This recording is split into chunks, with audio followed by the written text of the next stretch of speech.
Hello प्यारे प्यारे जीव जंतुओं, क्या हाल चाल है मेरे प्यारे प्यारे जीव जंतु। आई होप आप सब बहुत बढ़िया होंगे। मैं बता दूं, मैं भी बहुत अच्छा हूं।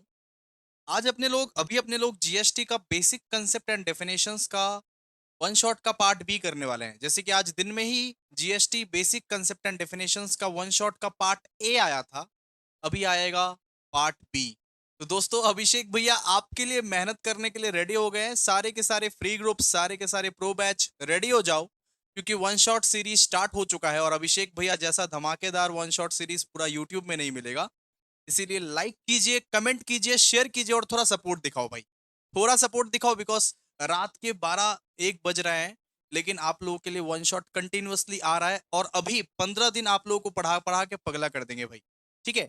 और आप लोगों को भैया वो टेलीग्राम चैनल पर भी जुड़ के रहना, प्लीज प्लीज। आप लोग सारे के सारे नोट्स के लिए ना डिस्टर्ब मत करना। आप लोगों को सब नोट्स सिस्टमेटिक वे में, सीक्वेंस वे में हम लोग सारा का सारा नोट्स वो टेलीग्राम चैनल पर डाल देंगे। तो डिस्क्रिप्शन में ना वो टेलीग्राम चैनल का लिंक है, व्हाट्सएप ग्रुप का लिंक है। दोनों ग्रुप में आप लोग ज्वाइन होकर रह जाओ। सारे के सारे पीडीएफ, सारे के सारे संजीवनी बूटी नोट्स, वन बाय वन सब कुछ आता रहेगा, जैसे जैसे करके क्लास आता रहेगा। ठीक है। वन बाय वन क्लास भी आएगा। एक ही दिन में तो सारा क्लास हम लोग अपलोड नहीं कर सकते। तो वेट करो, हर एक चीज आएगा। ईच एंड एवरीथिंग, जैसे अभिषेक भैया सेम 1 से लेके सेम 5 तक संभाले हैं, सेम 6 भी संभालेंगे। और अभिषेक भैया का मार्गदर्शन में चल गया, यहां वहां नहीं भटका। गारंटेड तुम सेम 6 में बहुत अच्छा स्कोर करोगे। ये मेरा वादा है भाई। एक कमेंट तो बनता है, एक प्लीज भाई साहब, एक कमेंट बनता है, एक शेयर बनता है, एक लाइक बनता है। आ जाओ। जीएसटी का बेसिक कंसेप्ट एंड डेफिनेशंस का आज अपने लोग पार्ट बी करने वाले हैं। आप सबको मैंने एक नोट से पूरा का पूरा जीएसटी समझा दिया था कि जीएसटी क्या होता है, किस पे नहीं लगता है। लाल पानी पे जीएसटी नहीं लगता ना, लाल पानी पे जीएसटी नहीं लगता है। ठीक है। GST is a tax which is levied on goods और सर्विसेज और बोथ। गुड्स का मतलब जो गुड्स का धंधा करता है उसको भी जीएसटी लगेगा, जो सर्विसेज का धंधा करता है उसको भी जीएसटी लगेगा, जो गुड्स और सर्विसेज दोनों का धंधा करता है उस पर भी जीएसटी लगेगा। सर, गुड्स और सर्विसेज का धंधा कौन करता है? आपके अभिषेक भैया। अरे आपके अभिषेक भैया क्लासेस भी बेचते हैं, मतलब हम आपको सर्विस दे रहे हैं।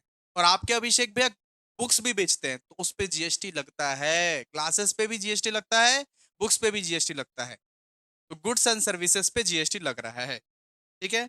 और लेकिन अल्कोहलिक लिकर को छोड़ के, वो जो लाल पानी पीते हो आप लोग, अल्कोहलिक लिकर बाटली, उस पे छोड़ के सब पे जीएसटी लगता है। सारा का सारा गुड्स एंड सर्विसेज और बोथ।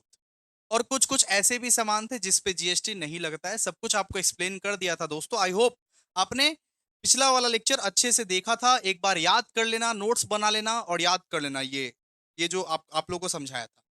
आज हम लोग करने वाले हैं आपके एग्जाम में जो 10 मार्क्स के क्वेश्चन, 10 से 15 मार्क्स के क्वेश्चंस आएंगे, वो करने वाले हैं दोस्तों। जीएसटी का संजीवनी बूटी ऑलरेडी आप लोगों को दे दिया गया। इनडायरेक्ट टैक्स का थियरी का संजीवनी बूटी हमने रिलीज कर दिया टेलीग्राम से। यहां से छप छप के आएगा भाई, देख सकते हो यहाँ पे।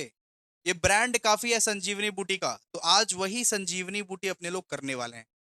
वो तो आप लोगों को जीएसटी का बेसिक समझाए, वो भी याद करना है आप लोगों को, कि ताकि ये याद हो सके। वो याद करना ताकि ये याद हो सके।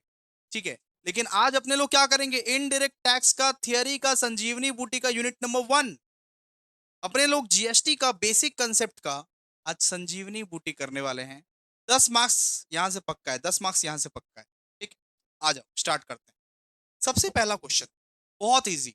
आप लोग सेम 3 में भी पढ़े हो, सेम 4 में भी पढ़े हो, और सेम 6 में भी पढ़ रहे हो कि difference between direct tax and indirect tax. अपने वर्ड्स में बना बना के लिखना है, कोई दिक्कत नहीं। अपने वर्ड्स में बना बना के लिखना है कि डायरेक्ट टैक्स क्या होता है, इनडायरेक्ट टैक्स क्या होता है।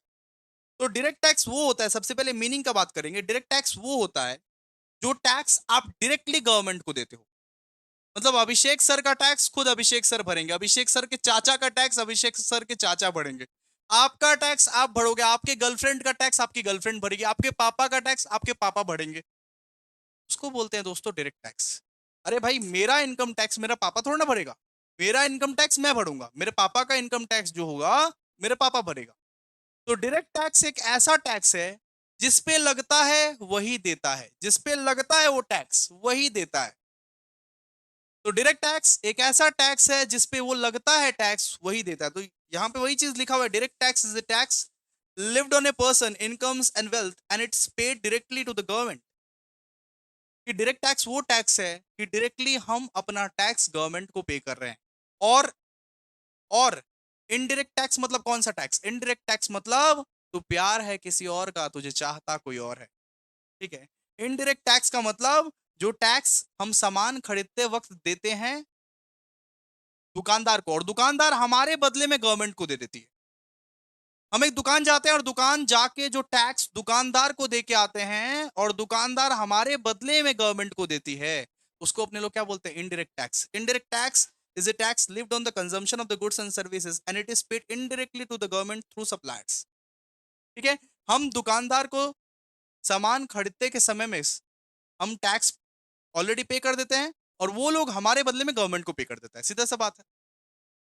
अब बात करते हैं कि टैक्स का बर्डन किस पे आता है, मतलब इंसिडेंस एंड इम्पैक्ट, मतलब टैक्स का जो है बर्डन, बर्डन किस पे आता है? तो डायरेक्ट टैक्स में बर्डन जो है वो असेसी के खुद पे आता है। मेरा टैक्स मैं भरूंगा, मेरे पापा का टैक्स मेरे पापा भरेगा, मेरा टैक्स का बर्डन मेरे पे आएगा, मेरे पापा का टैक्स का बर्डन मेरे पापा पे आएगा, मेरे चाचा का टैक्स का बर्डन मेरे चाचा पे आएगा, आपका टैक्स का बर्डन आप पे आएगा। तो जिस पर टैक्स लगता है वही भरता है, सीधा सा बात। अब डायरेक्ट टैक्स, जिस पे टैक्स लगता है वही भरता है। तो the incidence and impact fall on the same person, the assessee himself bear the tax burden, meaning it directly pinches the tax payer. इसको आप शॉर्ट में भी लिख सकते हो, अपने वर्ड्स में भी लिख सकते हो, कोई दिक्कत नहीं है, ठीक है। अब बात करते हैं इनडायरेक्ट टैक्स का। इनडायरेक्ट टैक्स का मतलब है कि एक आदमी से लिया जाता है लेकिन बर्डन दूसरे पर पड़ता है। अब यहाँ पे इनडायरेक्ट टैक्स में ना बर्डन ना शिफ्ट हो जाता है, बर्डन शिफ्ट हो जाता है, मतलब आपने दुकानदार को दे दिया, ले भाई ये ले 500 रुपए तेरे उस सामान का और 25 रुपए तेरा जीएसटी। आपने आप एक दुकान गए और दुकानदार को आपने थमा दिया पैसा, ये ले 500 रुपए तेरे सामान का और 25 रुपए जीएसटी, 25 रुपए जीएसटी। अब वो दुकानदार के ऊपर बर्डन है कि वो आपके 25 रुपए को गवर्नमेंट को जमा करेगा, वो आपका वाला टैक्स को गवर्नमेंट को जमा करेगा, वो उसके ऊपर बर्डन है। नहीं करेगा तो डंडा पड़ेगा पीछे में, रखियो अच्छे, ठीक है, सीधा सा बात है। तो यहाँ पे बोला गया है कि डायरेक्ट टैक्स का बर्डन असेसी के पास ही रहता है, मतलब असेसी पर ही लगता है बर्डन कि मेरा टैक्स मैं ही भरूंगा। और इनडायरेक्ट टैक्स में हम दुकानदार को पे कर दिए पैसा, अब दुकानदार जाने, दुकानदार गवर्नमेंट को पे करेगी हमारे बदले में दुकानदार गवर्नमेंट को पे करेगी, उसके ऊपर बर्डन है, उसके ऊपर बर्डन है, ठीक है। फिर यहाँ पे देखो, यहाँ पे लिखा हुआ है, क्या डायरेक्ट टैक्स का क्या बर्डन शिफ्ट हो सकता है? नहीं, सुनो, आप चाह के भी डायरेक्ट टैक्स का बर्डन शिफ्ट नहीं कर सकते। आप अपना अपना इनकम टैक्स अपने पापा से नहीं भरवा सकते, अपने पापा का इनकम टैक्स अपने चाचा से नहीं भरवा सकते, आप चाह के भी अपना बर्डन को शिफ्ट नहीं कर सकते। The burden of the direct tax can not be shifted to any other individual और एंटिटी। आप अपना इनकम टैक्स अपने पापा से नहीं भरवा सकते, अपने पापा का इनकम टैक्स अपने चाचा से नहीं भरवा सकते, ना भाई, वो नहीं होगा। लेकिन इनडायरेक्ट टैक्स का जो बर्डन है वो आप शिफ्ट कर सकते हो, इनडायरेक्ट टैक्स का जो बर्डन है वो आप शिफ्ट कर सकते हो, नॉर्मली किसी से भी भरवा सकते हो, कोई दिक्कत नहीं, ठीक है। नेचर, अच्छा, अब ये डायरेक्ट डायरेक्ट टैक्स जो है ये प्रोग्रेसिव इन नेचर है। प्रोग्रेसिव इन नेचर मतलब कि जैसे जैसे आपका इनकम बढ़ेगा वैसे वैसे टैक्स बढ़ता जाएगा, जैसे जैसे आपका इनकम बढ़ेगा वैसे वैसे आपका टैक्स बढ़ता जाएगा। जैसे मान लीजिए 12 लाख का इनकम है आप लोगों का, आज आज आज मान लीजिए 5% का टैक्स लग रहा है, कल को 20 लाख का इनकम हो गया तो कल को मान लीजिए 7.5% का ये टैक्स लगेगा। जैसे जैसे आपका इनकम बढ़ेगा वैसे वैसे आप लोगों का टैक्स बढ़ता जाएगा। तो सिंपल सा बात है, सिंपल सा बात लिखिएगा कि direct tax is progressive in nature. क्या सर? सिंपल सा बात लिखिएगा कि direct tax is progressive in nature और इनडायरेक्ट टैक्स बेटा रिग्रेसिव इन नेचर है। इनडायरेक्ट टैक्स कभी कमता या बढ़ता नहीं है। ऐसा नहीं है कि जो अंबानी दुकान में शॉपिंग करने गया अंबानी से ज्यादा टैक्स लेंगे, जो गरीब आदमी है उससे कम टैक्स लेंगे, नहीं, सबके लिए समान है, सबके लिए समान है, सबके लिए सेम है। यहाँ पे टैक्स सिस्टम क्या है? सबके लिए सेम है इनडायरेक्ट टैक्स में। लेकिन बात है कि डायरेक्ट डायरेक्ट टैक्स का, अगर आपका इनकम ज्यादा है आप टैक्स ज्यादा भरो, अगर आपका इनकम कम है तो टैक्स कम भरोगे, सीधा सा बात है। तो सीधा सा बात है, यहाँ पे लिख सकते हो direct tax is progressive in nature and indirect tax is regressive in nature. Simple सा बात है, क्लियर है? समझा कि नहीं समझा? ओए होलो, समझा? क्लियर है? फिर बात करते हैं कि कलेक्शन, तो यहाँ पे डायरेक्ट टैक्स जो है वो गवर्नमेंट डायरेक्टली कलेक्ट करती है, डायरेक्टली आपसे कलेक्ट करती है। अरे मोदी जी डायरेक्टली आपसे मांगती है, लाओ हमारा पैसा लाओ। हर साल जो आईटीआर तुम भरते हो, मोदी जी डायरेक्टली तुमसे मांगती है, लाओ हमारा पैसा लाओ। और इनडायरेक्ट टैक्स जो है वो इनडायरेक्टली कलेक्ट करती है गवर्नमेंट, इनडायरेक्टली सप्लायर के थ्रू कलेक्ट करती है। जो दुकान से तुम शॉपिंग किए हो वो दुकानदार को पकड़ेगा गवर्नमेंट, वो दुकानदार को पकड़ेगा गवर्नमेंट, लाओ वो जो कस्टमर टैक्स भर के गया है उसका पैसा लाओ। दुकान दुकान में से जो शॉपिंग किया तुमने और टैक्स भरा है, वो दुकानदार की रिस्पॉन्सिबिलिटी है, वो तुम्हारे बदले में गवर्नमेंट को टैक्स देगी। ठीक है। फिर यहां पे बात करते हैं टैक्स इवेजन। तो बात है कि डायरेक्ट डायरेक्ट टैक्स में, अब डायरेक्ट टैक्स में टैक्स इवेजन बहुत होता है भाई। ठीक है। मैं बता देता हूँ, इनकम टैक्स में ना बहुत लोग अपनी इनकम को छुपाते हैं, बहुत लोग चोरी करते हैं, टैक्स की चोरी करते हैं। तो टैक्स इवेजन यहाँ बहुत ज्यादा पॉसिबल है भाई।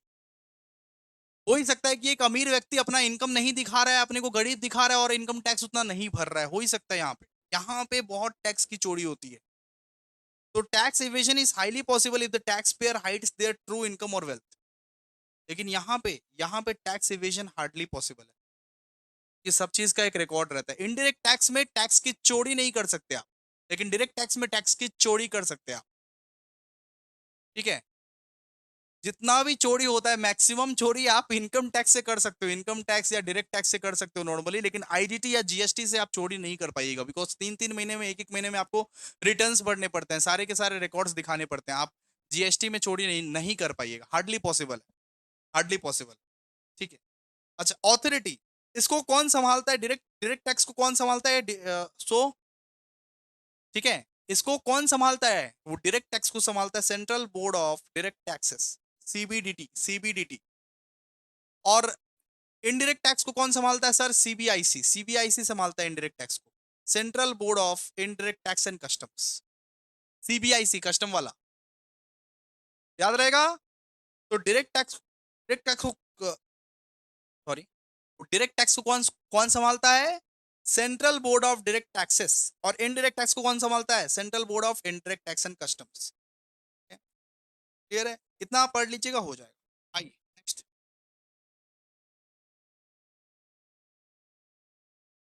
पढ़ना पड़ेगा अच्छे से, अच्छे से, अच्छे से पढ़ना पड़ेगा। ठीक है। जीएसटी, जीएसटी का ऑलरेडी आप लोगों को डेफिनेशन हम बहुत बढ़िया तरीके से समझा दिए हैं, वही डेफिनेशंस लिख देना। कोई आलतू फालतू डेफिनेशंस लिखने का दरकार नहीं है भाई, जीएसटी का वही डेफिनेशंस लिख देना। लिखना कि गुड्स एंड सर्विसेज टैक्स, लिखना goods and services tax is a tax which is levied on goods और सर्विसेज और बोथ। ठीक है। आप लोगों को जो डेफिनेशन लिखवाए हैं जीएसटी का, वो मुंह देखने के लिए नहीं लिखवाए हैं। यहाँ देखिए, ये डेफिनेशंस को कॉपी कीजिए पॉज करके। ठीक है। यहाँ पे देखिए जीएसटी का डेफिनेशंस ऑलरेडी लिखवाए हैं। कि डेफिनेशन ऑफ जीएसटी लिखिएगा ऐसे करके, goods and services tax. GST को क्या बोलते हैं? Goods and services tax. देखिएगा, एज पर article 366 clause 12 A, goods and services tax bracket में जीएसटी, ब्रैकेट में GST is a tax which is levied on the supply of goods and services, of goods or services or both। सीधा सा बात लिखिएगा, GST is a tax which is levied on the supply of goods और services और both, goods पे या services पे या both, except the tax on supply of alcoholic liquor for human consumption. इस तरीके से लिख दीजिएगा, पूरा का पूरा डेफिनेशन छाप दीजिएगा अच्छे से, मार्क्स बिल्कुल भी नहीं कटेगा आप लोग। Except the tax on supply of the alcoholic liquor for human consumption, ये नोट कर लीजिए, जीएसटी का डेफिनेशन यही लिख के आइएगा, ये आलतू फालतू नहीं लिखना पड़ेगा, यही लिख के आइएगा। ठीक है। क्लियर है? ये डेफिनेशन मत लिखिएगा। अब बात करते हैं अपने लोग कि जीएसटी का फीचर्स क्या क्या है। जीएसटी का फीचर्स, अगर जीएसटी का फीचर्स पूछ लिया जाए भैया क्या लिखेंगे भैया, बताइए। तो सबसे पहले जीएसटी जो है भैया वो डेस्टिनेशन बेस्ड टैक्स है, डेस्टिनेशन बेस्ड टैक्स। आपको पता है GST is A destination based tax. अब जीएसटी उस स्टेट को मिलता है जहां पे गुड्स और सर्विसेज कंज्यूम होता है, जहां पे गुड्स और सर्विसेज कंज्यूम होता है। मान लीजिए हम एक गुड्स को वेस्ट बंगाल से महाराष्ट्र लेके गए, हम एक गुड्स को वेस्ट बंगाल से महाराष्ट्र लेके गए, तो महाराष्ट्र में जो जीएसटी बनेगा, मिलेगा, उसी स्टेट को जीएसटी मिलेगा। जो उस चीज को कंज्यूम करेगा, जो उस गुड्स को कंज्यूम करेगा, जो स्टेट उस गुड्स को कंज्यूम करेगा, उसी को जीएसटी मिलेगा। तो जीएसटी उस स्टेट को मिलता है जहां पे गुड्स और सर्विसेज कंज्यूम होता है। एक गुड्स मान लीजिए वेस्ट बंगाल से महाराष्ट्र जा रहा है, तो महाराष्ट्र जाके जीएसटी लगेगा। ठीक है, तो जहां पे वो गुड्स का कंजम्पशन हो रहा है, उसी पे, वहीं पे जीएसटी लगेगा। अब आपके मन में सवाल है भैया कि जो जो जो शहर प्रोड्यूस करता है उसको मिलेगा जीएसटी, या जो शहर कंज्यूम करता है उसको मिलेगा जीएसटी? तो जो शहर प्रोड्यूस करता है उसको जीएसटी नहीं मिलेगा। मतलब मान लीजिए वेस्ट बंगाल से एक ठो माल बन के गया नॉर्मली, उसको जीएसटी नहीं मिलेगा, वेस्ट बंगाल को जीएसटी नहीं मिलेगा। वेस्ट बंगाल से कहां गया? महाराष्ट्र गया, वो सामान महाराष्ट्र गया, जो कंज्यूम करेगा उसको उसको मिलेगा जीएसटी। जीएसटी का बेनिफिट उस वाला स्टेट को मिलेगा जो स्टेट उसको कंज्यूम करने वाला है, जो स्टेट उसको कंज्यूम करने वाला है। ठीक है, आपको एक एग्जांपल समझाता हूं। फैक्ट्री मान लीजिए गुजरात में है और कंज्यूमर राजस्थान में है। फैक्ट्री गुजरात में है और कंज्यूमर राजस्थान में है। फैक्ट्री से कुछ सामान गया राजस्थान में, तो राजस्थान में कंज्यूमर कंज्यूम करेगा ना। कंज्यूमर कंज्यूम कहां करेगा? राजस्थान में। तो राजस्थान को जीएसटी मिलेगा, सीधा सा बात, राजस्थान को जीएसटी मिलेगा। क्लियर है? तो GST is what? GST is destination based tax. इतना बड़ा नहीं लिखना, इतना बड़ा नहीं लिखना है, सीधा सा बात लिखना है।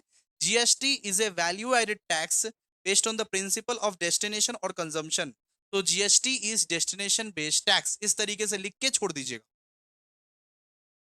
कि जो शहर उसको कंज्यूम करता है, जो शहर उसको कंज्यूम करेगा। मान लीजिए ये कैलकुलेटर, सुनिए, ये कैलकुलेटर हम वेस्ट बंगाल से महाराष्ट्र भिजवा रहे हैं, तो वेस्ट बंगाल में ये कैलकुलेटर बना है, वेस्ट बंगाल में हम ये कैलकुलेटर बनाए हैं, प्रोड्यूस किए हैं, लेकिन महाराष्ट्र का ऑर्डर है, महाराष्ट्र जाएगा ये कैलकुलेटर, तो महाराष्ट्र को जीएसटी मिलेगा भैया। किसको किसको यहां पे जीएसटी मिलेगा? महाराष्ट्र को जीएसटी मिलेगा। जीएसटी का बेनिफिट महाराष्ट्र को मिलेगा, जो इस कैलकुलेटर का यूज करेगा, जो स्टेट इस कैलकुलेटर का यूज करेगा उसको जीएसटी मिलेगा। ठीक है, अपने से बना बना के लिख दीजिएगा, GST is a value added tax based on the principle of destination और consumption, so it is destination based tax mechanism. ठीक है, so the tax revenue legally accrues the state where the final consumption takes place rather than the state whether the goods are manufactured। GST वहां पे नहीं लगता जहां पे goods manufacture हो रहा है, जहां पे गुड्स प्रोड्यूस हो रहा है, नहीं। जहां पे गुड्स प्रोड्यूस हो रहा है वहां पे जीएसटी नहीं लगता, जहां पे गुड्स कंज्यूम हो रहा है वहां पे गुड्स जीएसटी लगता है। जहां पे गुड्स आपका कंज्यूम हो रहा है वहां पे जीएसटी, उस वाला स्टेट को जीएसटी का बेनिफिट मिलेगा। तो सीधा सा बात है, इसका मतलब क्या है भैया? इसका मतलब है जीएसटी का बेनिफिट, जीएसटी का बेनिफिट उस स्टेट को मिलता है जो उसको कंज्यूम करता है, ना कि जो उसको प्रोड्यूस करता है। जो उसको कंज्यूम करेगा उस स्टेट को बेनिफिट मिलेगा जीएसटी का। क्लियर है? चलिए, फिर डुअल जीएसटी मॉडल। अब डुअल जीएसटी मॉडल का मतलब क्या है? इंडिया में जीएसटी के दो गवर्नमेंट है। इंडिया में जीएसटी का यहां पे बंटवारा हुआ है कि एक तो एक एक हिस्सा जाएगा सेंट्रल गवर्नमेंट के पास, एक हिस्सा जाएगा स्टेट गवर्नमेंट के पास। सीधा सा बात है, यहां पे स्टेट गवर्नमेंट बोलती है हमारा हिस्सा आधा, तुम्हारा हिस्सा आधा, किसी का हिस्सा, किसी का हिस्सा ज्यादा नहीं। ठीक है, यहां पे राज्य सरकार बोलती है कि हमको 50% चाहिए, तुम 50% रख लो जीएसटी का। तो कभी भी अगर 5% का जीएसटी लगा ना बेटा, 5% का जीएसटी लगा ना, रेस्टोरेंट का बिल देखना, रेस्टोरेंट का बिल तुम लोग को ऐसे ऐसे करने नहीं मिलता है, रेस्टोरेंट का बिल देखना। ठीक है, तो कभी भी मान लो कि 5% का जीएसटी लगा है तो 2.5% सीजीएसटी होगा, मतलब सेंट्रल गवर्नमेंट रखेगी, 2.5% एसजीएसटी होगा। सीधा सा बात है। डुअल जीएसटी मॉडल, तो यहां पे लिखिएगा India operates under dual GST model.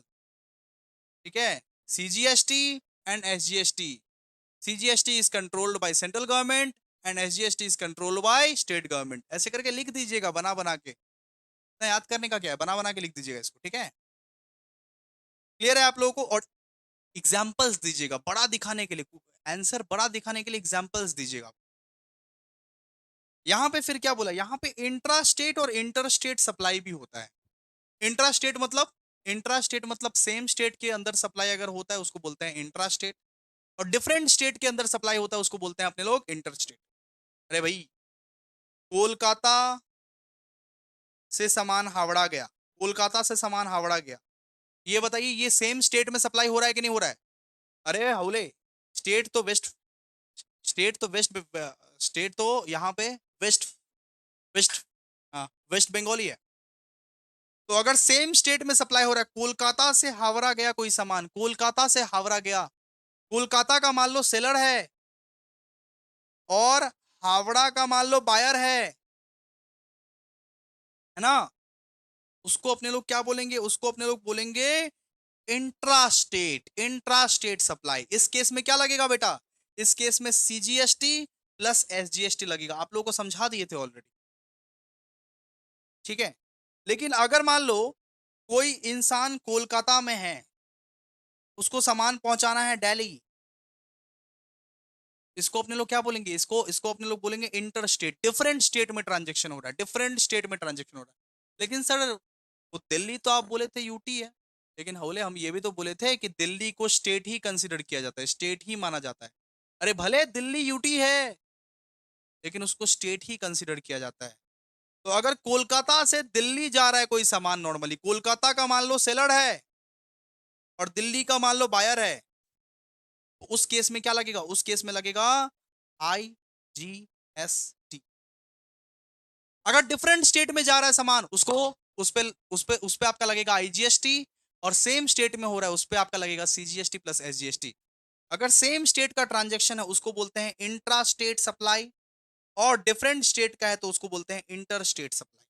सीधा सा बात, तो थोड़ा रिवाइज कर लीजिएगा, हो जाएगा आप, ठीक है। क्लियर है?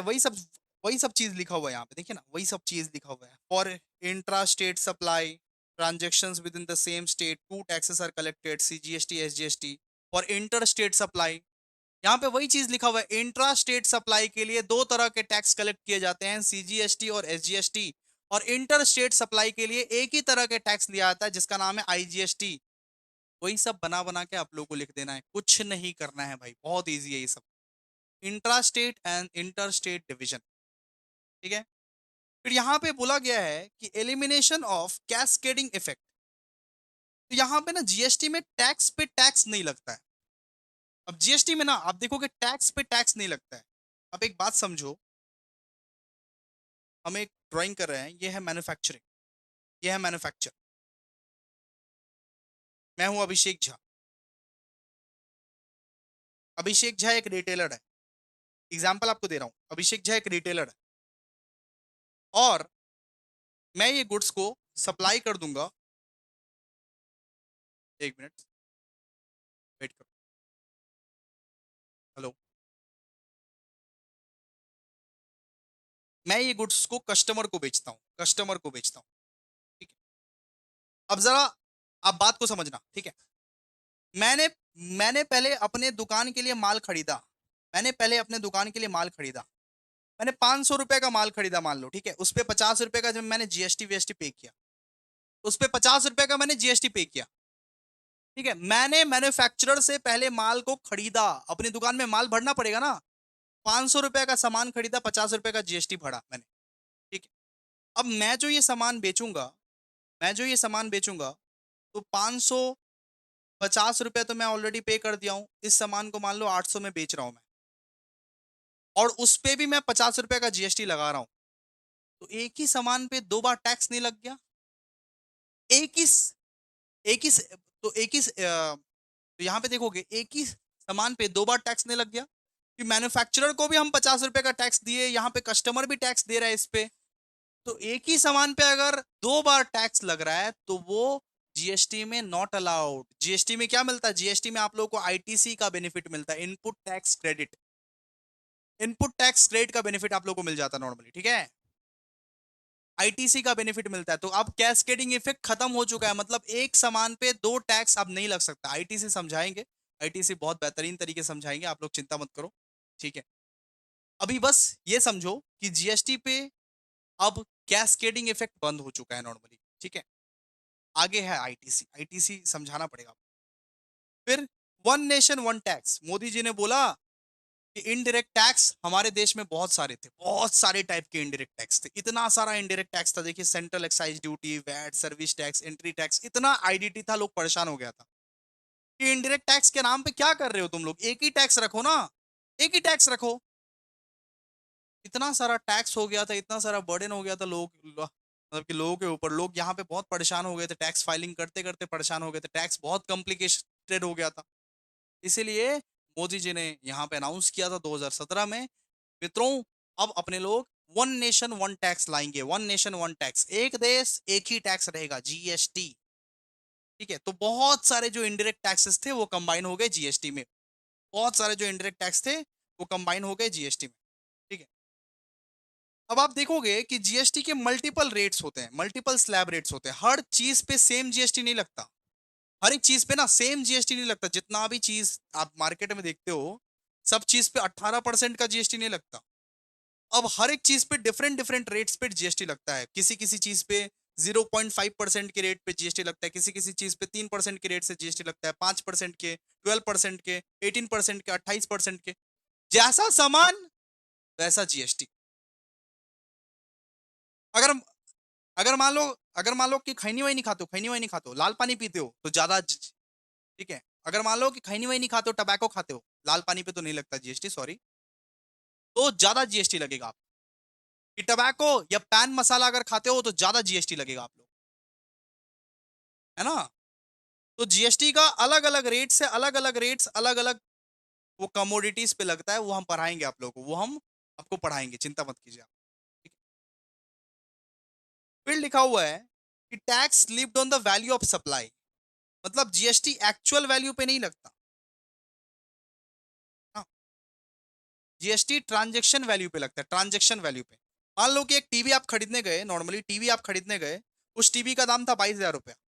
ठीक है, आपने आपने बोला भैया भैया प्लीज डिस्काउंट कर दो ना, भैया भैया प्लीज प्लीज प्लीज डिस्काउंट कर दो ना। तो वो भैया बोला कि ठीक है कोई दिक्कत नहीं है, मैं आप सबको ये टीवी 19,000 में दे रहा हूँ, नॉर्मली 19,000 में दे रहा हूँ नॉर्मली, तो 22,000 का टीवी 19,000 में दिया, जीएसटी किस पे लगेगा, इस पे लगेगा जीएसटी। ट्रांजेक्शन वैल्यू ये है तुम्हारा, 19,000 का ट्रांजेक्शन हुआ, ट्रांजेक्शन वैल्यू पे जीएसटी लगेगा, ये नहीं कि 22,000 पे जीएसटी मांग लिया तुम, नहीं, ये नॉट अलाउड।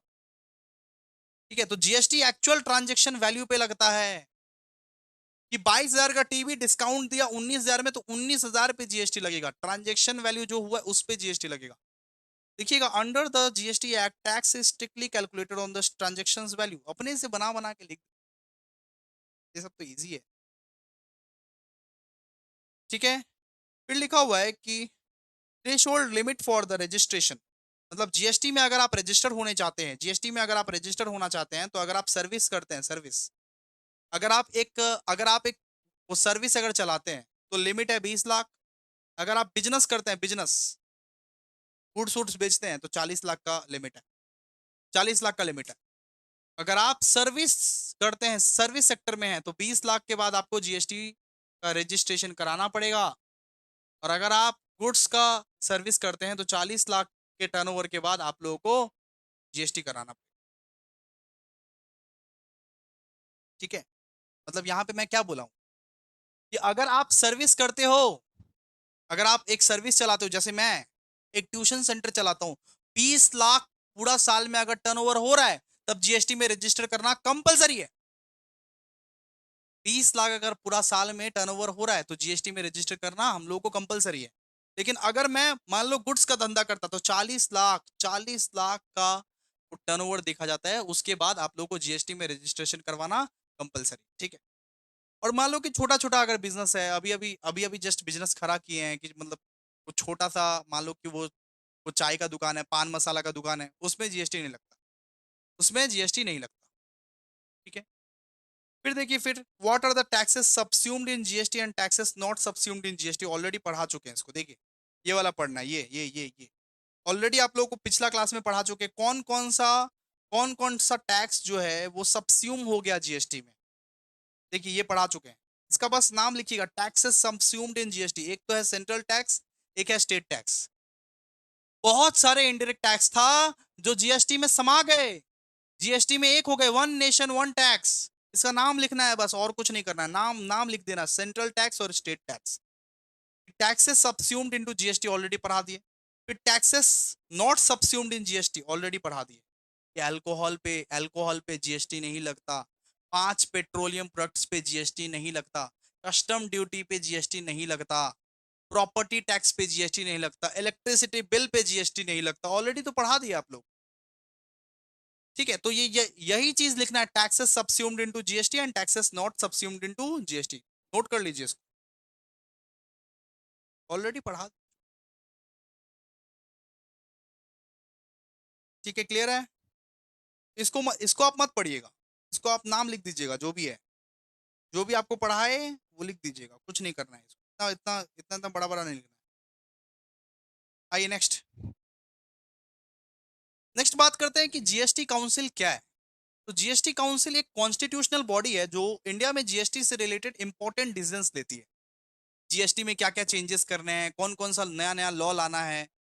ठीक है, जीएसटी मतलब क्या है, जीएसटी जीएसटी काउंसिल एक ऐसा कॉन्स्टिट्यूशनल बॉडी है जो जीएसटी के रिलेटेड जितना भी नया नया कानून आएगा, कौन सा कानून को बदलना है, कौन सा कानून को अमेंड करना है, कौन सा कानून को चेंज करना है, ठीक है, ये सब सब डिसाइड करती है नॉर्मली। यहाँ पे देखो ना, the goods and service tax council is a permanent constitutional government governing body responsible for making critical decisions and recommendations regarding the GST framework in India. तो जीएसटी काउंसिल एक ऐसा कॉन्स्टिट्यूशनल बॉडी है जो ये डिसाइड करती है कि GST के रिलेटेड जितना भी डिसीजंस है जीएसटी काउंसिल करती है। जीएसटी काउंसिल एक ऐसा है, जीएसटी के रिलेटेड जितना भी डिसीजंस होता है वो जीएसटी काउंसिल करती है। जैसे आप लोग का सीए लोग जो करता है, ICI council, ICSI council, ICI council में सीए के रिलेटेड जितना भी डिसीजंस है लेगा, आईसीएसआई काउंसिल में सीएस के रिलेटेड में जितना भी डिसीजंस है वो काउंसिल लेगा। तो ऐसे ही जीएसटी का एक काउंसिल बैठा हुआ है, जीएसटी के रिलेटेड जितना भी डिसीजंस होता है वो काउंसिल लेता है, वो काउंसिल लेता है। अब ये डिसाइड करते हैं कि ये रेट्स, मतलब कि जीएसटी रेट्स कितने होंगे, कौन से गुड्स पे कौन से सर्विसेज पे जीएसटी लगेगा, कौन से गुड्स एग्जेम्प्ट होंगे, अब जीएसटी के क्या क्या रूल्स होंगे, ये सब यही डिसाइड करते हैं। अब जीएसटी काउंसिल क्या डिसाइड करते हैं, वो पुड़िया उड़िया खाते हैं क्या, पुड़िया उड़िया खाते हैं क्या, आपको क्या लगा जीएसटी काउंसिल क्या करते हैं, पुड़िया उड़िया खाते हैं। आज थोड़ा चुनौती खा लेते हैं, ये सब नहीं करते हैं। जीएसटी जीएसटी काउंसिल ये डिसाइड करते हैं कि जीएसटी के रेट्स कितने कितने होंगे, कौन कौन से गुड्स एंड सर्विसेज पे जीएसटी लगेंगे, कौन सा गुड्स एग्जेम्प्ट होगा, जीएसटी के नए नए रूल्स क्या हो गए, यही सब डिसाइड करता है। तो ये लिख दीजिएगा, हेडिंग्स, हेडर लिख दीजिएगा, और साथ ही साथ आप की फीचर्स भी लिख दीजिएगा, की features and functions of GST council. मतलब जीएसटी काउंसिल करता क्या है, जीएसटी जीएसटी काउंसिल क्या करता है। सबसे पहले constitutional constitutional mandate and formations. तो जीएसटी काउंसिल को कॉन्स्टिट्यूशंस के आर्टिकल 279 ए के अंडर बनाया गया है। ठीक है, जीएसटी काउंसिल को कॉन्स्टिट्यूशन के आर्टिकल 279 ए के अंडर बनाया गया है। यहां पे लिखो, देखो, so the GST Council was strictly constituted under Article 279A of the Indian Constitution. It was established by the order of President of India. President of India के ऑर्डर से जीएसटी काउंसिल बनाया गया है। विद इन 60 डेज, मतलब 60 दिनों के अंदर अंदर बनाया गया है जीएसटी काउंसिल, 60 दिनों के अंदर अंदर बनाया गया जीएसटी काउंसिल। क्लियर है। तो जीएसटी काउंसिल संविधान के तहत आर्टिकल 279 ए के तहत बनाया गया है। इसको अपना प्रेसिडेंट ऑफ इंडिया ने स्टैब्लिश किया है, 60 दिन के अंदर अंदर जीएसटी बनाया गया नॉर्मली। ठीक है, फिर structure and composition. Structure and composition मतलब जीएसटी काउंसिल का स्ट्रक्चर एंड कॉम्पोजिशन क्या होता है, देखो हम आपको समझा देते हैं। जीएसटी काउंसिल में चेयरमैन जो होता है, आप यहां पे देखो, जीएसटी काउंसिल में चेयरमैन जो होता है वो यूनियन मिनिस्टर ऑफ इंडिया बनेगा। जो इंडिया का यूनियन मिनिस्टर रहेगा वो बनेगा चेयरमैन जीएसटी काउंसिल का। ठीक है, मेंबर्स मेंबर्स जो होंगे वो यूनियन मिनिस्टर ऑफ स्टेट्स रहेंगे। यूनियन मिनिस्टर्स ऑफ हर राज्य के जो यूनियन मिनिस्टर रहेंगे वो रहेंगे मेंबर। तो मेंबर कौन रहेंगे सर, मेंबर रहेंगे यूनियन मिनिस्टर ऑफ स्टेट्स, हर राज्य के जो हर एक राज्य का, राजस्थान हो गया, वेस्ट बंगाल हो गया, दिल्ली हो गया, हर एक राज्य का जो यूनियन मिनिस्टर रहेगा वो वो कौन रहेगा? मेंबर रहेगा, इसका मेंबर मेंबर रहेगा। तो structure and composition, the council is chaired by the union finance minister. अपना फाइनेंस मिनिस्टर कौन है? निर्मला ताई, निर्मला ताई, निर्मला ताई। एंड द अदर की member include union minister of state. और उसके मेंबर्स कौन रहेंगे? हर एक राज्य का यूनियन मिनिस्टर जो रहेगा वो उसके मेंबर रहेंगे। क्लियर है? फिर रिकमेंडेशन ऑफ सब्स्यूमेशंस एंड एग्जम्पशंस। तो जीएसटी काउंसिल रिकमेंड करती है कि कौन से गुड्स पे जीएसटी लगेंगे, कौन से गुड्स एंड सर्विसेज वो टैक्सेबल होंगे, कौन से एग्जेम्प्ट होंगे, यही सब तो काम है। जीएसटी काउंसिल का काम क्या है? जीएसटी काउंसिल का काम है कि ये बताती है जीएसटी काउंसिल कौन से गुड्स पे जीएसटी लगेंगे, कौन से गुड्स एंड सर्विसेज वो टैक्सेबल होंगे, कौन से गुड्स एंड सर्विसेज एग्जेम्प्ट होंगे, किस पे जीएसटी नहीं लगेंगे, वही सब बताती है नॉर्मली। ठीक है? यहाँ पे लिखा हुआ है द काउंसिल होल्ड्स द को responsibility recommending which specific tax cesses surcharge levied by the centre states and local bodies are to be subsumed under GST. तो जीएसटी काउंसिल यही बताती है नॉर्मली कि कौन से जीएसटी किस पे जीएसटी इंक्लूड होंगे, कौन कौन सा अ, किस पे जीएसटी के तहत टैक्स लगेगा, कौन सा गुड्स पे जीएसटी एग्जाम्प्ट होगा, वही सब चीज बताता है। Fixing tax rate and threshold limit. तो जीएसटी काउंसिल का ये भी फर्ज है कि जितना भी टैक्स रेट्स है कि कौन सा सामान पे कितना टैक्स, ये फोन पे 18% टैक्स, ये कैलकुलेटर पे 5% टैक्स, कितना कितना टैक्स लगेगा नॉर्मली उसका पूरा स्लैब्स बनाना और थ्रेशोल्ड लिमिट बनाना। ठीक है? तो जीएसटी काउंसिल ये टैक्स रेट्स को डिसाइड करती है, टैक्स रेट्स को डिसाइड करती है, सीधा सा बात है, टैक्स रेट्स को डिसाइड करती है। फिर क्या सर? फिर है formulating model GST loss. GST council GST के रूल्स और लॉस बनाने में रिकमेंडेशंस देती है। जीएसटी काउंसिल जो है जीएसटी के रिलेटेड जितने भी लॉज है, जितने भी कानून है, जितने भी रूल्स है, उसको बनाने के लिए रिकमेंडेशंस देती है कि ये कर सकते हैं जीएसटी में, ये कर सकते हैं, वगैरह वगैरह। ठीक है? फिर डिसीजन ऑन पेट्रोलियम प्रोडक्ट। अब देखिए, अभी तो अभी तो कोई भी पेट्रोलियम प्रोडक्ट्स पे जीएसटी नहीं लग रहा है, जैसे कि पेट्रोल, डीजल, उन सब पे जीएसटी नहीं लग रहा है। कोई भी पेट्रोलियम प्रोडक्ट्स पे जीएसटी नहीं लग रहा है अभी, लेकिन फ्यूचर में लग सकता है। अभी वो डिसाइड नहीं किया नॉर्मली, अभी बस यही ये लोग डिसाइड किए हैं कि petroleum crude, high speed diesel, motor spirit, natural gas और एविएशन टरबाइन फ्यूल पे जीएसटी नहीं लग रहा है। कोई भी 5 पेट्रोलियम प्रोडक्ट्स पे अभी जीएसटी नहीं लग रहा है, इन फ्यूचर में लग सकता है, फ्यूचर में लग सकता है, इतना पढ़ लीजिए हो जाए। ठीक है? फिर फिर यहाँ पे इंट्रा स्टेट सप्लाई क्या होता है, इंटर स्टेट सप्लाई क्या होता है, एग्जाम्पल्स के साथ लिख दीजिएगा। ठीक है? इसको पढ़ने का दरकार नहीं है। इंट्रा स्टेट सप्लाई क्या होता है, इंटर स्टेट सप्लाई क्या होता है, एग्जाम्पल्स के साथ लिख दीजिएगा। इंट्रा स्टेट का मतलब क्या होता है भाई? इंट्रा स्टेट का मतलब होता है जब सप्लाई सेम स्टेट पे हो, जब जब जब सप्लाई सेम स्टेट में हो, जैसे कोलकाता से सिलीगुड़ी, जब सेल अगर सेम स्टेट में हो तो उसको अपने लोग क्या बोलते हैं? Intra state. और जब सेल अगर डिफरेंट स्टेट पे हो उसको बोलते हैं इंटर स्टेट। इंट्रा स्टेट के लिए सीजीएसटी प्लस एसजीएसटी लगता है, और इंटर स्टेट के लिए आईजीएसटी लगता है। पूरा एग्जाम्पल्स लिख दीजिएगा, केस स्टडी की तरह पूरा एग्जाम्पल्स लिख दीजिएगा आप लोग। कुछ भी नहीं है इंट्रा स्टेट और inter state. What do you mean by intra state and inter state with examples? अगर एक एग्जाम्पल से ना हो तो 2-3 एग्जाम्पल लिख दीजिएगा, अच्छे से लिखिएगा आप लोग। देखिए यहाँ पे लिखा हुआ intra state supply is an supply occurs when the location of the suppliers and the place of the supply of goods and services are located within the same state or same union territory। अगर आप लोग same state के हो, अगर buyer और seller same state के हैं या सेम यूटी के हैं, तो उस केस में क्या लगता है? इंट्रा स्टेट सप्लाई लगता है, उस केस में इंट्रा स्टेट सप्लाई लगता है। और इंट्रा स्टेट सप्लाई के लिए सीजीएसटी और एसजीएसटी लगा जाता है। सीजीएसटी और एसजीएसटी लगता है। या तो अगर आप यूटी में रहते हो तो सीजीएसटी प्लस यूटी जीएसटी लगता है। इंट्रा स्टेट में क्या लगता है? CGST plus SGST. अगर आप यूटी में रहते हो, यूनियन टेरिटरी में, तो सीजीएसटी प्लस यूटी जीएसटी लगता है।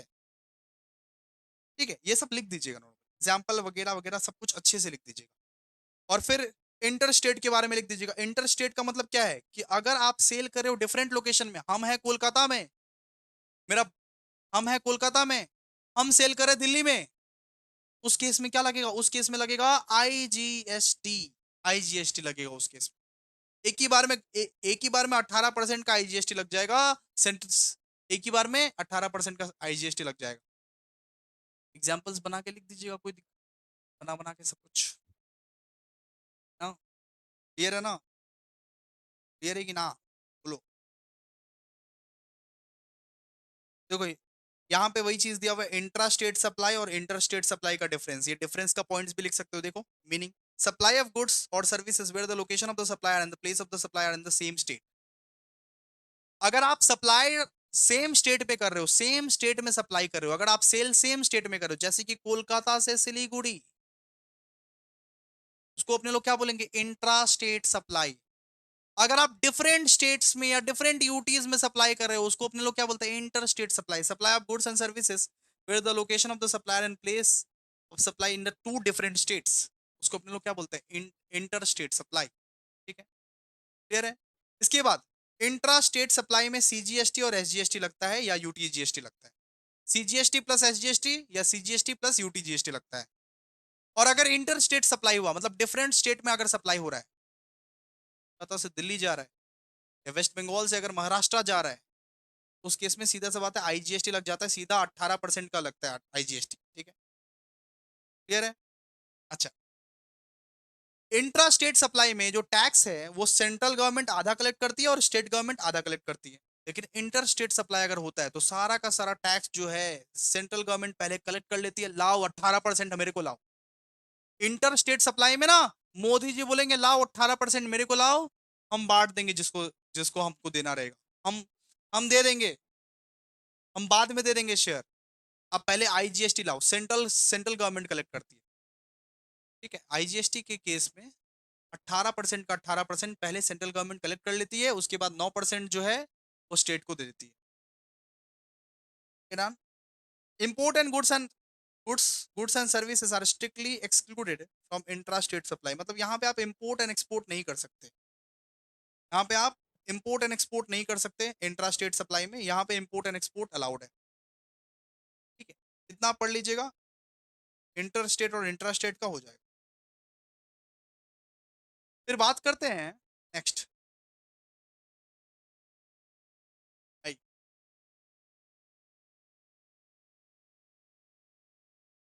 आई बोला है state any three significant amendment made by the constitution 101 amendments act. मतलब बोला है कि 101वां अमेंडमेंट में क्या चेंज आया था हमारे संविधान के, हमारे कॉन्स्टिट्यूशन के 101वां अमेंडमेंट में क्या चेंज आया था? कौन सा ऐसा चेंज आया 101 अमेंडमेंट में? तो ये अमेंडमेंट जीएसटी के लिए लाया गया था, याद रखिएगा। ये अमेंडमेंट जीएसटी के लिए लाया गया था। ये अमेंडमेंट जीएसटी लाने के लिए लाया गया था। इससे सेंटर और स्टेट के लिए टैक्सेशन सिस्टम बहुत बड़े चेंजेस हुए थे। जब जीएसटी आने वाला था ना, तो ये अमेंडमेंट जीएसटी लाने के लिए लाया गया था कि हमारे देश में जीएसटी आए। तो the constitutions 101 amendment act for 2016 is a historic legislation in India taxation history that legally proves the way of the implementation of the GST। जब अपने इंडिया में जीएसटी आने वाला था तो ये अमेंडमेंट ला के जीएसटी लाया था। ये अमेंडमेंट पास हुआ फिर जाके जीएसटी आया। ऐसे थोड़ा ना जीएसटी आ सकता है। संविधान को बदला गया, संविधान में अमेंडमेंट आया, उसके बाद जीएसटी आया। 101वां अमेंडमेंट के एक्ट के हिसाब से जीएसटी लाया गया नॉर्मली। यहाँ पे देखिए, यहाँ पे सबसे पहले पहले लिखिएगा the constitution act 2016 is a historic legislation in India taxation history that legally paved the way of implementations of the goods and services tax। ठीक है, तो इसमें कौन से बड़े बड़े चेंजेस लाए गए? कौन से बड़े बड़े चेंजेस लाए गए? सबसे पहले सबसे सबसे पहला बड़ा चेंज कि concurrent power to levy tax. अब कॉन्करेंट और पावर टू लेवी टैक्स मतलब, अब पहले देखते ना कि सेंटर ना अलग ये टैक्स लगाती थी, स्टेट अलग टैक्स लगाती थी। अब सेंटर मान लीजिए 10% का टैक्स लगा रहा है, स्टेट यहाँ पे बोलते हैं नहीं हम 50% का लगाते हैं। ये सब चीज ना चल पे। जीएसटी इसीलिए आया है कि जितना परसेंट सेंट्रल ले रहा है उतना परसेंट ही स्टेट ले, जितना परसेंट सीजीएसटी हो रहा है उतना परसेंट ही एसजीएसटी हो। अलग अलग टैक्स क्यों ले रहे हो आप? कि सेंट्रल यहाँ पे 10, सेंट्रल यहाँ पे कोई चीज का टैक्स वो 10% ही ले रहा है, स्टेट यहाँ पे 50% ले रहा है, इस तरीके से नहीं चलेगा। ठीक है, जीएसटी आने के बाद सेंटर और स्टेट दोनों एक एक ही टैक्स लेगा, दोनों एक ही टैक्स लेगा, 50-50% लेगा। ठीक है, ऐसे करके नहीं चलेगा कि सेंटर ले रहा 10%, स्टेट ले रहा 50%, नहीं। The most significant change is that the amendment legally allows both the central government and the state government is simultaneously levy the goods and वो services tax on a common tax basis। ठीक है, common tax basis पर tax लगेगा। फिर framework for dual GST model, framework for dual GST model.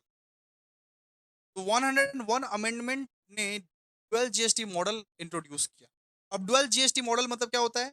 CGST भी चलेगा, SGST भी चलेगा। मतलब जीएसटी के दो पार्ट्स होंगे, एक पार्ट मिलेगा सेंट्रल गवर्नमेंट को, एक पार्ट मिलेगा स्टेट गवर्नमेंट को। 18% के दो पार्ट्स होंगे, एक पार्ट मिलेगा सेंट्रल गवर्नमेंट को, एक पार्ट मिलेगा state government. CGST central collect करेगा, एसजीएसटी स्टेट कलेक्ट करेगा। तो डुअल जीएसटी मॉडल यहाँ पे इंट्रोड्यूस हुआ, बना बना के लिख देना कि under the new established framework the constitutions introduces the framework for dual GST model CGST and SGST, ऐसे करके लिख देना कि जीएसटी काउंसिल ने क्या किया, जीएसटी जीएसटी के ये कॉन्स्टिट्यूशन ने क्या किया, डुअल जीएसटी मॉडल को इंट्रोड्यूस किया कि सीजीएसटी का आधा होगा, एसजीएसटी का आधा होगा। ठीक है, फिर exclusive power over inter state trade, exclusive power और इंटर स्टेट ट्रेड। देखो, इंटर स्टेट ट्रेड का मतलब क्या होता है? डिफरेंट स्टेट्स में ट्रेड। अगर मान लो कि कोई, अगर मान लो कोई ट्रेड हो रहा है दिल्ली से महाराष्ट्र के बीच में, वहां पे से, वहां पे अगर मान लो कोई यहाँ पे ट्रेड हो रहा दिल्ली से महाराष्ट्र के बीच में, यहाँ पे वो दिल्ली का सरकार बोलेगी नहीं नहीं हमारा टैक्स है, महाराष्ट्र का सरकार बोलेगी नहीं नहीं हमारा टैक्स है, बहुत ज्यादा झगड़ा हो जाएगा, मारा पीटी हो जाएगा। महाराष्ट्र का सरकार बोलेगी नहीं हमारा टैक्स है, दिल्ली का सरकार बोलेगी नहीं हमारा टैक्स है। मोदी जी बोले ऐसा तो हम होने नहीं देंगे। जहां पे वो गुड्स पहुंच रहा है, दिल्ली से महाराष्ट्र पहुंच रहा है ना वो गुड्स, तो महाराष्ट्र वाले जीएसटी का बेनिफिट उठाएंगे, सीधा सा बात है। जो कंज्यूम करेगा, जो कंज्यूम करेगा वो उसका बेनिफिट उठाएंगे। और इन दोनों के बीच में झगड़ा ना हो, मतलब कि दिल्ली का सरकार और महाराष्ट्र के सरकार के बीच में झगड़ा ना हो, इसीलिए मोदी जी बोलते हैं लाओ 18% हमें लाओ, 18% हमें लाओ, हम समझेंगे, हम जिसको बेटर समझेंगे हम उसको टैक्स दे देंगे, हम अपना शेयर बाद में दे देंगे, हम उसका शेयर बाद में दे देंगे।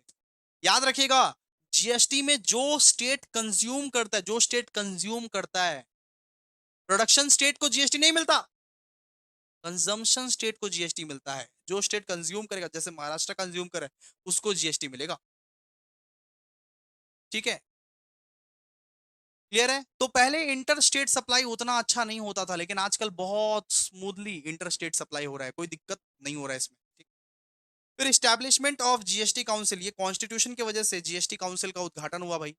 जीएसटी जीएसटी काउंसिल बना 60 दिन के अंदर अंदर, प्रेसिडेंट का कॉन्सेंट लेके 60 दिन के अंदर अंदर एक जीएसटी काउंसिल बना, जिसमें जीएसटी के बारे में जितना भी चीज होता है वो चीज उस काउंसिल में डिसाइड होता है कि कौन से गुड्स पे कितना टैक्स रेट लगाना है, वगैरह वगैरह सब कुछ। बात समझ में आए? ठीक है, ओके।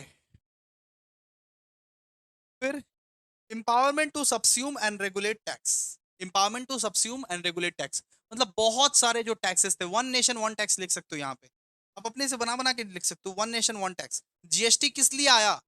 कि पहले पहले बहुत सारे इनडायरेक्ट टैक्सेस थे, बहुत सारे आईडीटी थे, उसको कंबाइन करके जीएसटी में लाया गया normally, one nation one tax.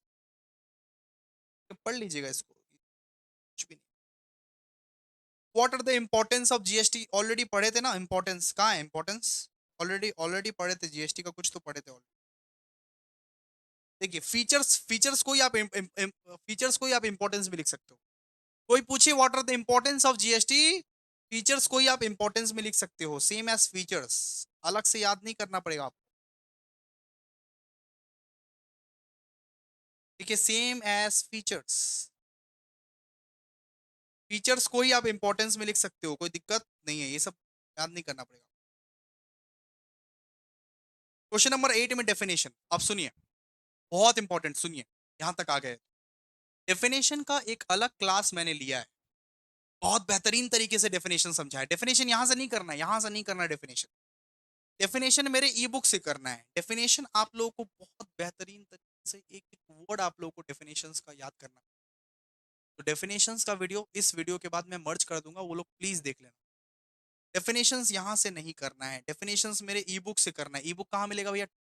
सब कुछ आप लोगों को वो टेलीग्राम चैनल पर मिलेगा। आप लोगों को नहीं मिल रहा है तो मेरी गलती नहीं है भाई, सब कुछ मिलेगा टेलीग्राम चैनल पर। आप लोग प्लीज स्क्रॉल बैक कीजिएगा, ठीक है? एडमिन वापस दोबारा भेज देगा, लेकिन ये डेफिनेशंस कर लीजिएगा। डेफिनेशंस का एक और वीडियो आएगा, नॉर्मली डेफिनेशंस का एक वीडियो मैं मर्ज कर दूंगा, ठीक है? तो डेफिनेशंस यहां से नहीं कर। फिर देखिए क्वेश्चन नंबर 9 में, क्वेश्चन नंबर 9 में क्या बोला है? क्वेश्चन नंबर 9 में यही बोला है कि सीजीएसटी, एसजीएसटी, आईजीएसटी और यूटीजीएसटी का डिफरेंस क्या है? डिफरेंस क्या है? सिंपल सा बात है, सीजीएसटी, आईजीएसटी, एसजीएसटी और यूटीजीएसटी का क्या डिफरेंस है, वो बोला हुआ है नॉर्मली, ठीक है? सबसे पहले सीजीएसटी का मतलब क्या होता है? Central goods and services tax. SGST का फुल फॉर्म क्या होता है? State goods and services tax. IGST का क्या होता है? Integrated goods and services tax. UTGST का मतलब union territory goods and services tax, ठीक है? एप्लीकेशन ट्रांजेक्शन्स, ये कहाँ पे लगता है? ये कहाँ लगता है? ठीक है, तो lived strictly on intra state supply, ठीक है? सीजीएसटी कहाँ पे लगता है? इंट्रा स्टेट सप्लाई पे लगता है। एसजीएसटी कहाँ लगता है सर? इंट्रा स्टेट सप्लाई पे लगता है। आईजीएसटी कहाँ लगता है? इंटर स्टेट सप्लाई पे लगता है। इंटर स्टेट सप्लाई, ये तो बेसिक बेसिक चीज है। और यूटीजीएसटी कहाँ पे लगता है? यूटीजीएसटी इंट्रा स्टेट सप्लाई पे लगता है, ठीक है? अब कलेक्टिंग ऑथोरिटीज को कौन कलेक्ट करता है? सीजीएसटी को कौन कलेक्ट करता है? सेंट्रल, यहाँ पे सीजी कलेक्ट करता है, सेंट्रल गवर्नमेंट कलेक्ट करता है। एसजीएसटी को कौन कलेक्ट करता है? एसजीएसटी को कलेक्ट करता है भैया स्टेट गवर्नमेंट। आईजीएसटी को कौन कलेक्ट करता है? आईजीएसटी को कलेक्ट करता है सेंट्रल गवर्नमेंट। और और यूटीजीएसटी को कौन कलेक्ट करता है? यूटीजीएसटी को भी वो टेरिटरी गवर्नमेंट कलेक्ट करता है, ठीक है? तो कलेक्ट कौन कौन करता है वो आपको बता दिया उन्होंने, ठीक है? फिर यहाँ पे टैक्स रेट पढ़ लीजिएगा। So the tax rate represents exact half of the total GST applicable to the product और सर्विसेज। यहाँ पे मतलब 18% का हाफ सीजीएसटी में जाता है, 18% का हाफ एसजीएसटी में जाता है, ठीक है? हाफ जाता है सीजीएसटी में, हाफ जाता है एसजीएसटी में, आईजीएसटी में पूरा जाता है। आईजीएसटी में 18% का 18% जाता है, और यूटीजीएसटी में भी हाफ जाता है। यूटीजीएसटी में भी हाफ जाता है। या तो ऐसा कॉम्बिनेशन बनेगा सीजीएसटी प्लस एसजीएसटी, या तो ऐसा कॉम्बिनेशन बनेगा CGST plus UTGST, half half half half, या तो ऐसा कॉम्बिनेशन बनेगा सिर्फ आईजीएसटी। आईजीएसटी में पूरा जाता है 18%, 18% जाता है, ठीक है? accompanying tax, it is never lived alone, it is always charged। ये हमेशा, ये कभी मतलब सीजीएसटी कभी अलोन टैक्सेबल नहीं है। मतलब कभी आप एक चीज पर ये नहीं देखोगे कि सिर्फ सीजीएसटी लगा, नहीं। सीजीएसटी हमेशा कॉम्बिनेशन पे लगता है, कॉम्बिनेशन पे। या तो सीजीएसटी प्लस एसजीएसटी लगेगा, हम क्या कॉम्बिनेशन बनाएंगे? सीजीएसटी हमेशा कॉम्बिनेशन पे लगेगा, या तो सीजीएसटी प्लस एसजीएसटी लगेगा, या तो सीजीएसटी प्लस यूटीजीएसटी, ठीक है? ठीक है, वैसे ही वैसे ही एस वैसे ही एसजीएसटी भी जो है वो कंबाइन नहीं लगता है, मतलब कि कंबाइनली लगता है। सीजीएसटी हो या एसजीएसटी हो, वो कंबाइंड लगता है, वो कॉम्बिनेशन के साथ लगता है। लेकिन आईजीएसटी अकेला लगता है, आईजीएसटी 18% अकेला लगता है। यूटीजीएसटी भी कंबाइंड लगता है, कंबाइंड सीजीएसटी के साथ लगता है वो, ठीक है? मतलब ये सब जो टैक्स है वो कॉम्बिनेशन पे लगता है, अकेले नहीं लगता है, ठीक है? बस हो गया, इतना आप पढ़ लीजिएगा, हो जाएगा। 5-5 पॉइंट आप लोग को पढ़ना है, हो जाएगा, चिंता नहीं है, ठीक है? चलिए, तो ये डेफिनेशंस हम मर्ज कर रहे हैं अभी वीडियो, डेफिनेशंस को कर लीजिएगा। बहुत बेहतरीन तरीके से ये चैप्टर कंप्लीट करवा दिया भाई। अब लाइक करो, कमेंट करो, शेयर करो नेक्स्ट चैप्टर के लिए। लाइक कमेंट शेयर बनता है भाई नेक्स्ट चैप्टर के लिए, ठीक है? नहीं करोगे कुछ नहीं आएगा फिर। बहुत बेहतरीन तरीके से आप लोगों को समझा दिया गया है, प्लीज आप लोग लर्न कर लीजिए, बिकॉज जीएसटी में हाफ ऑफ द पोर्शन 50 से 60% थियरी है भाई, थियरी थियरी ही थियरी है। नहीं करोगे याद तो कुछ नहीं होगा। लाइक कमेंट शेयर कीजिए, और डेफिनेशंस का वीडियो अभी मर्ज कर दे रहा हूँ, उसको भी कर लीजिए। थैंक यू सो मच, आज के लिए यहीं तक। हेलो एवरीवन, क्या हाल चाल है मेरे प्यारे प्यारे जीव जंतु? तो आई होप आप सब बहुत बढ़िया होगे। मैं बता दूं, मैं भी बहुत अच्छा हूँ। जीएसटी का लेक्चर नंबर 3 में आप लोगों का स्वागत है दोस्तों। जीएसटी का अभी तक हमारा 2 लेक्चर हुआ है, तो आप लोग बिल्कुल भी चिंता मत कीजिए। अभी तक अपने लोग एफएम करवा रहे थे, 4-5 चैप्टर एफएम के हो चुके हैं, ठीक है? अब अपने लोग जीएसटी करने वाले हैं। ये हफ्ता फुल वीक अपने लोग का जीएसटी होने वाला है। तो आ जाइए, आज अपने लोग डेफिनेशंस के ऊपर बात करेंगे। आज अपने लोग कुछ ऐसे डेफिनेशंस के ऊपर बात करेंगे जो कि आपके लिए बहुत जरूरी है। आगे जो अपने लोग जीएसटी सीखने वाले हैं, ये इन डेफिनेशंस पे आधारित है। आप लोगों को बेसिक्स तो मैंने समझा ही दिया था कि जीएसटी क्या होता है, जीएसटी का डेफिनेशन क्या होता है, वगैरह वगैरह बेसिक्स मैंने आप लोगों को सारा का सारा ज्ञान दे दिया था। आज अपने लोग कुछ ऐसे डेफिनेशंस के बारे में बात करने वाले हैं जो डेफिनेशंस आपके लिए बहुत ही इंपॉर्टेंट है। इसको रट लेना। मैं बोल रहा हूं इसको रट लेना। हाँ भाई, रट लेना, और सेक्शन नंबर के साथ रटना, सेक्शन नंबर के साथ, ये सेक्शंस के साथ रटना, ठीक है? दोस्तों आइए लॉजिकली समझते हैं क्या ये डेफिनेशंस है। एकदम तोड़ मरोड़ के, एकदम एकदम पोस्ट मॉडर्न एनालिसिस के साथ समझते हैं, और इसको अच्छे से रट लीजिएगा, ठीक है? सबसे पहला डेफिनेशन है अपने को। आप जीएसटी का पेज नंबर 10 पे आ जाइए। पेज नंबर 10, जीएसटी का बुक का पेज नंबर 10 पे आ जाइए। आप लोग को मिल जाएगा, ठीक है? जीएसटी का बुक का पेज नंबर 10, आइए। सबसे पहला डेफिनेशन अपने लोग पढ़ने वाले हैं एग्रीगेट टर्नओवर, कि एग्रीगेट टर्नओवर क्या होता है। अब इसका मतलब होता है कि टोटल कमाई, पूरा साल में तुमने टोटल कितना कमाया, पूरा साल में तुमने टोटल कितना कमाया, उसका फुल हिसाब, उसको बोलते हैं एग्रीगेट टर्नओवर। मान लीजिए कि आपके 5 बिजनेस है। एक आपके दिल्ली में बिजनेस है, एक आपके मुंबई में बिजनेस है, एक आपके कोलकाता में बिजनेस है, एक आपके हैदराबाद में बिजनेस है, और एक आपके वो केरला में बिजनेस है। तो 5 जगह अगर बिजनेस है, तो पांचों के पांचों जगह में पूरा साल में तुमने कितना कमाया, उसका जो हिसाब किताब लगाते हो, उसको बोलते हैं एग्रीगेट टर्नओवर। Aggregate turnover. तो यहाँ पे सरकार बोलती है कि बाबू तू टोटल कितना बिजनेस कर रहा है, तू पूरा का पूरा इंडिया में टोटल कितना बिजनेस कर रहा है, और पूरा का पूरा बिजनेस मिला के तेरा कमाई कितना हो जाता है, उसको बोलते हैं एग्रीगेट टर्नओवर, ठीक है? तो एग्रीगेट टर्नओवर का मतलब क्या होता है? एग्रीगेट टर्नओवर का मतलब आपके इंडिया में 5 बिजनेस है, या एक ही बिजनेस है, या 10 बिजनेस है, 2 बिजनेस है, पूरा इंडिया में जितना भी बिजनेस है, सारा का सारा बिजनेस का टोटल कमाई एक साल के अंदर अंदर कितना है, उसको बोलते हैं एग्रीगेट टर्नओवर। उसको अपने लोग क्या बोलते हैं? Aggregate turnover. मतलब सेल्स कितना है भाई, सेल्स कितना है, कितना बिक्री हुआ, कितना कमाई हुआ तेरा पूरा साल में, ठीक है? तो अंडर द, आइए इसको पढ़िए, इसको याद करना पड़ेगा। सबसे बेस्ट टेक्निक है, इसको याद करना पड़ेगा, ठीक है? Under the GST law in India, मतलब यहां पे ना अपने को सेक्शंस लिखना पड़ेगा, ठीक है? लिखिएगा under section 2 clause 7 of the GST act 2017, ठीक है? ऐसे करके लिखिएगा, under section 2 clause 7 of GST act 2017, aggregate turnover is very important concept. ऐसे करके लिख दीजिएगा, aggregate turnover is very important concept.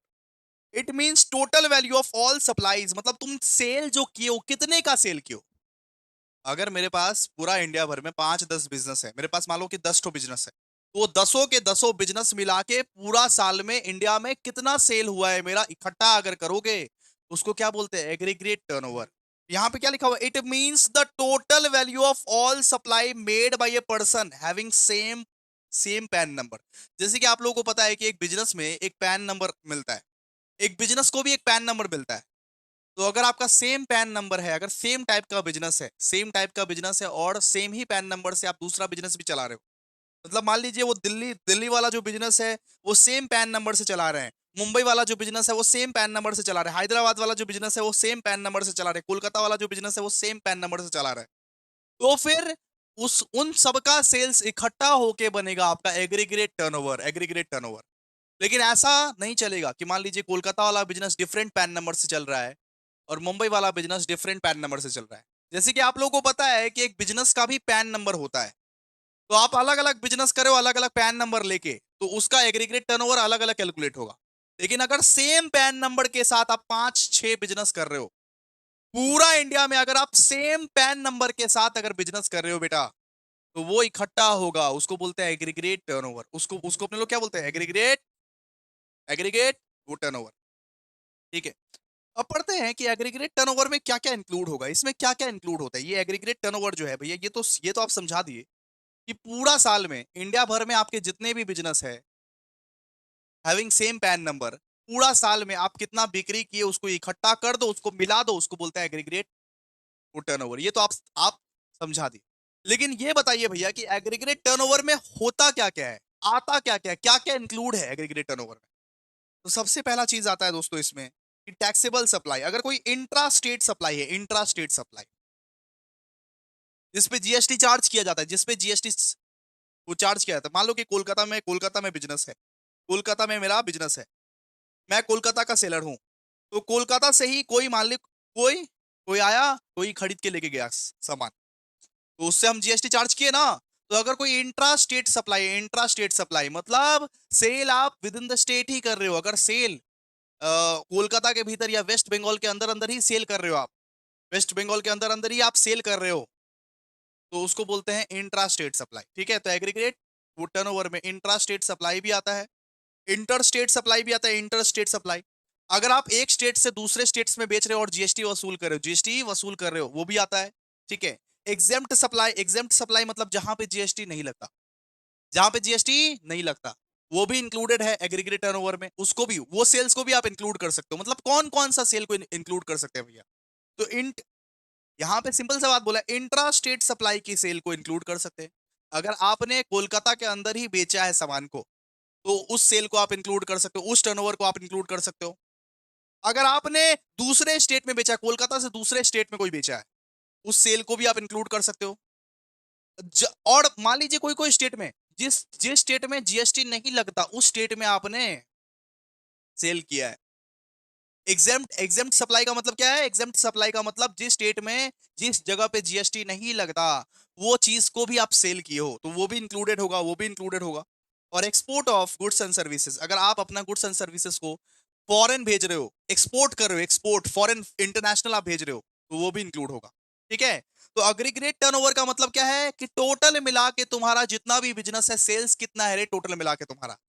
अरे सरकार बोलती है कि तुम्हारा सरकार सरकार ऐसे करके आई, बोले ए हीरो सुन, हम सुने कि तुम्हारा दिल्ली में, मुंबई में, कोलकाता में या हर जगह तुम्हारा बिजनेस है, या तुम सेम पैन नंबर के साथ बिजनेस करता है? बोले हाँ हाँ भैया, सेम पैन नंबर के साथ सेम टाइप्स का ही बिजनेस करते हैं, हर एक सिटी में हमारा बिजनेस है, कोलकाता में भी है, फिर वो दिल्ली में भी है, मुंबई में भी है, हैदराबाद में भी है, हर जगह है। वो बोला कि एग्रीगेट टर्नओवर पता है किसको बोलते हैं? हम बोले क्या होता है एग्रीगेट टर्नओवर?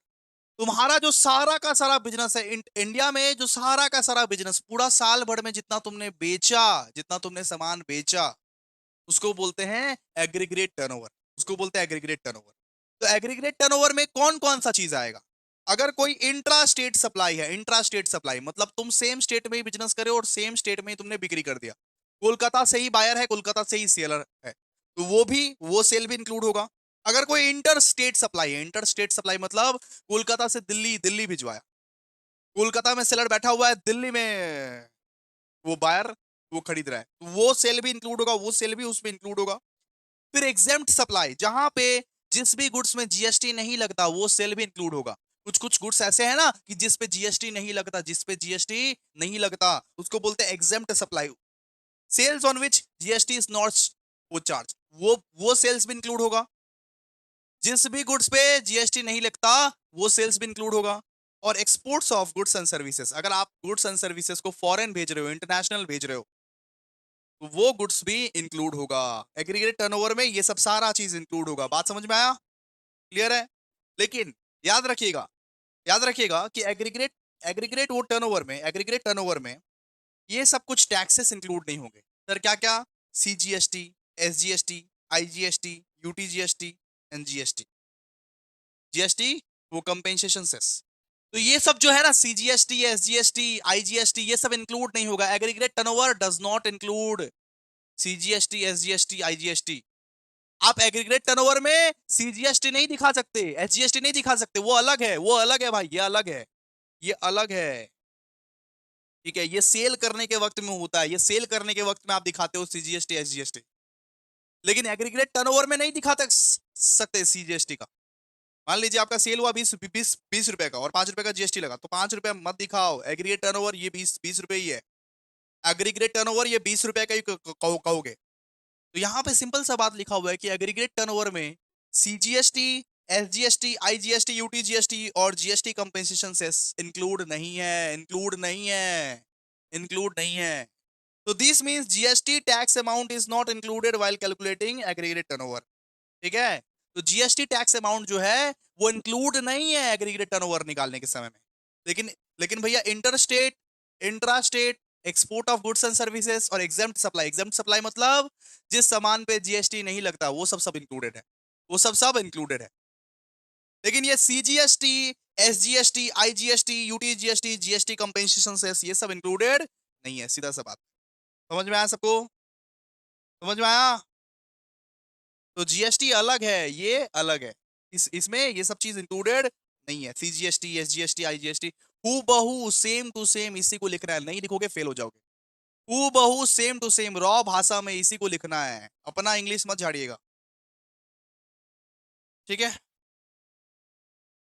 चलिए अब कुछ important point. aggregate turnover is calculated on the entire country if a person has branches in different states under the same pan. It is not calculated state wise. मान लीजिए कि स्टेट में एक एक business है, उससे नहीं होगा। एग्रीगेट टर्नओवर ये बोलता है कि आपका इंडिया में जितना भी बिजनेस है, 20 तो बिजनेस है, 50 तो बिजनेस है, 500 बिजनेस है, अगर वो सेम पैन से खुला हुआ है बिजनेस, मतलब उसका पैन सेम है, उसका पैन नंबर सेम है, हर एक बिजनेस का पैन नंबर अगर सेम है, तो उस सारा का सारा बिजनेस को इकट्ठा करो, एग्रीगेट टर्नओवर निकालो, सारा बिजनेस को मिला के एग्रीगेट टर्नओवर निकालो, सीधा सा बात है, अगर उसका सेम पैन है।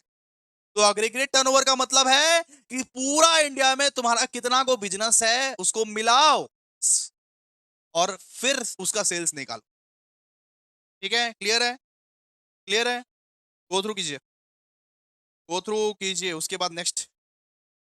तो एग्रीगेट, एग्रीगेट वो टर्नओवर का मतलब क्या है? एग्रीगेट वो टर्नओवर का मतलब है कि पूरा इंडिया में तुम्हारा कितना बिजनेस है, उसका पूरा साल का सेल्स कितना है, with the same pan, with the same pan business होना चाहिए, सेम पैन नंबर वाला बिजनेस होना चाहिए जितना भी बिजनेस है। उसका टोटल वैल्यू ऑफ सप्लाईज कितना है, टोटल वैल्यू ऑफ सप्लाई मतलब टोटल वैल्यू ऑफ सेल कितना है, सेल कितना हुआ है ऑल इंडिया बेसिस पर, उसको बोलते हैं एग्रीगेट टर्नओवर। इसमें सीजीएसटी, एसजीएसटी, आईजीएसटी, यूटीजीएसटी और जीएसटी कंपेंसेशन सेस इंक्लूड नहीं होगा। इसमें inter state supply, intra state supply, zero exam tax, zero exam tax भी इसमें इंक्लूड होगा। ठीक है, जीरो एग्जाम टैक्स या एक्सपोर्ट ऑफ गुड्स एंड वो सर्विसेज, ये सब इंक्लूड होता है।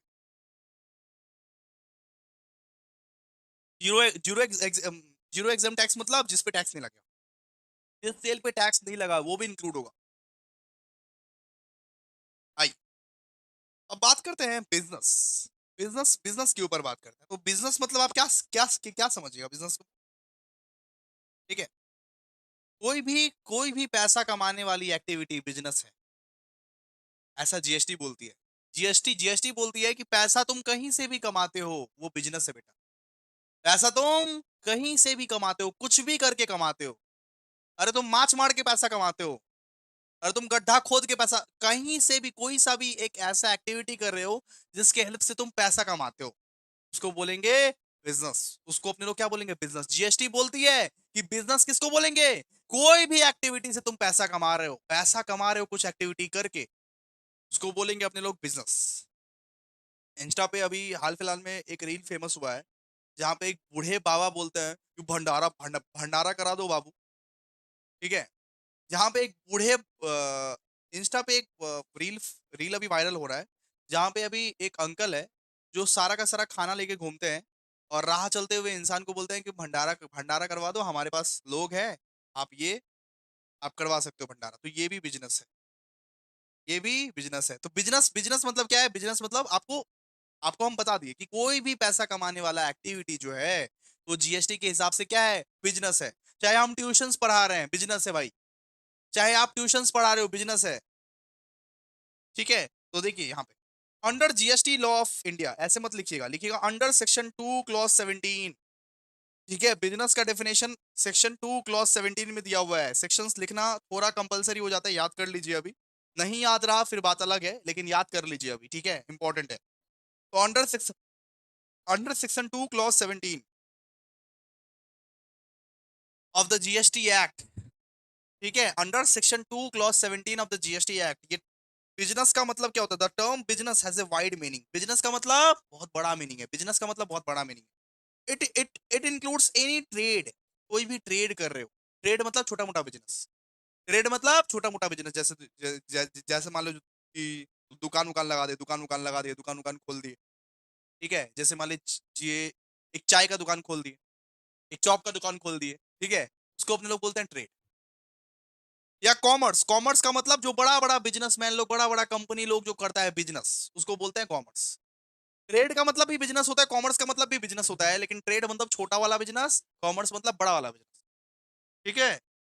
या फिर आप कुछ मैन्युफैक्चरिंग का काम कर रहे हो, मान लीजिए कि फर्नीचर वर्नीचर मैन्युफैक्चर करते हो, तो वो भी बिजनेस कहलाता है। कुछ भी आप अगर ट्रेड कर रहे हो, कुछ भी कॉमर्स कर रहे हो, कुछ भी मैन्युफैक्चर कर रहे हो, या फिर आप अगर प्रोफेशनल हो, सीएस सीएस सीएमए हो, या अभिषेक सर के जैसे पढ़ाते हो, ठीक है, क्लियर है।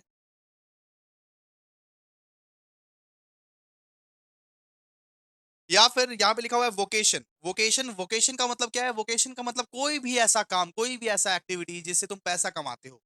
या फिर एडवेंचर, एडवेंचर हो गया, या सिमिलर एक्टिविटी, कोई सा भी ऐसा काम जिससे तुम पैसा कमाते हो या नहीं कमाते हो, पैसा कमाते हो या नहीं कमाते हो, वो बिजनेस है। अब जरूरी नहीं है कि पैसा आप कमाइएगा ही, कुछ कुछ काम आप फ्री में भी कर सकते हो, लेकिन वो बिजनेस ही कहलाएगा, आपका बिजनेस ही कहलाएगा, ठीक है, बिजनेस ही वो कहलाएगा। यहाँ पे देखिए ना, यहाँ पे क्या लिखा हुआ है? Under GST law in India the term business has a wide meaning. Business का मतलब बहुत बड़ा मीनिंग है भाई, बिजनेस का मतलब छोटा मीनिंग नहीं। इट इंक्लूड ट्रेड, ट्रेड का मतलब अगर मान लीजिए छोटा मोटा बिजनेस कर रहे हो। फिर कॉमर्स, कॉमर्स का मतलब थोड़ा सा भैया बड़ा बिजनेस कर रहे हैं। या फिर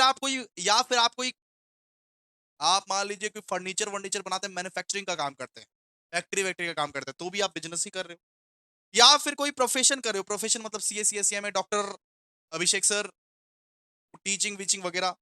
वोकेशन, वोकेशन का मतलब कोई ऐसा एक्टिविटी जिससे आप पैसा कमा रहे हो, कोई ऐसा एक्टिविटी जिससे आप पैसा कमा रहे हो। एडवेंचर और any similar activity done for consideration और नॉट, कोई सा भी एक्टिविटी करते हो जिससे आप सर्विस दे रहे हो, जिससे आप गुड्स दे रहे हो, चाहे वो कंसिडरेशन से हो, अरे चाहे चाहे उसका पेमेंट कम मिले, ज्यादा मिले, ना मिले, उसको बिजनेस बोलते हैं, ऐसा बोलता है जीएसटी। जीएसटी का डेफिनेशन अलग है, ठीक है। जीएसटी बोलता है कि बिजनेस का मतलब क्या होता है? बिजनेस का मतलब होता है trade, commerce, manufacture, profession, vocation, adventure और similar activity done for the consideration, ठीक है। अब बात करेंगे कि बिजनेस में कौन कौन सा एक्टिविटीज इंक्लूडेड रहता है। तो business includes activities that are regular और ओकेशनल। बिजनेस में, सुनिए, अब बिजनेस जो है वो रेगुलर भी बिजनेस हो सकता है, इरेगुलर भी बिजनेस हो सकता है। कोई कोई ना सीजनल सीजनल बिजनेस करता है, कोई कोई ना सीजन सीजन सीजन देख के बिजनेस करता है कि दिवाली में पटाखे बेचेंगे, होली में कलर्स बेचेंगे। तो बिजनेस रेगुलर भी हो सकता है और ओकेशनली भी हो सकता है, जब मन किया तब बिजनेस खोल दिया, ऐसा भी हो सकता है, इसको भी बिजनेसमैन ही कंसिडर करेंगे। और रेगुलर भी हो सकता है।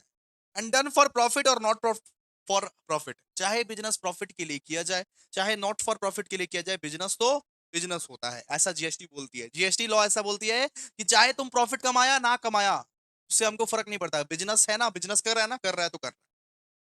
जीएसटी बोलती है कि चाहे तुम प्रॉफिट कमाया या ना कमाया, फ्री में किया नहीं किया, वो काम हमको नहीं पता, बिजनेस कर लिया मतलब वो बिजनेस कहलाएगा, वो बिजनेस कहलाएगा।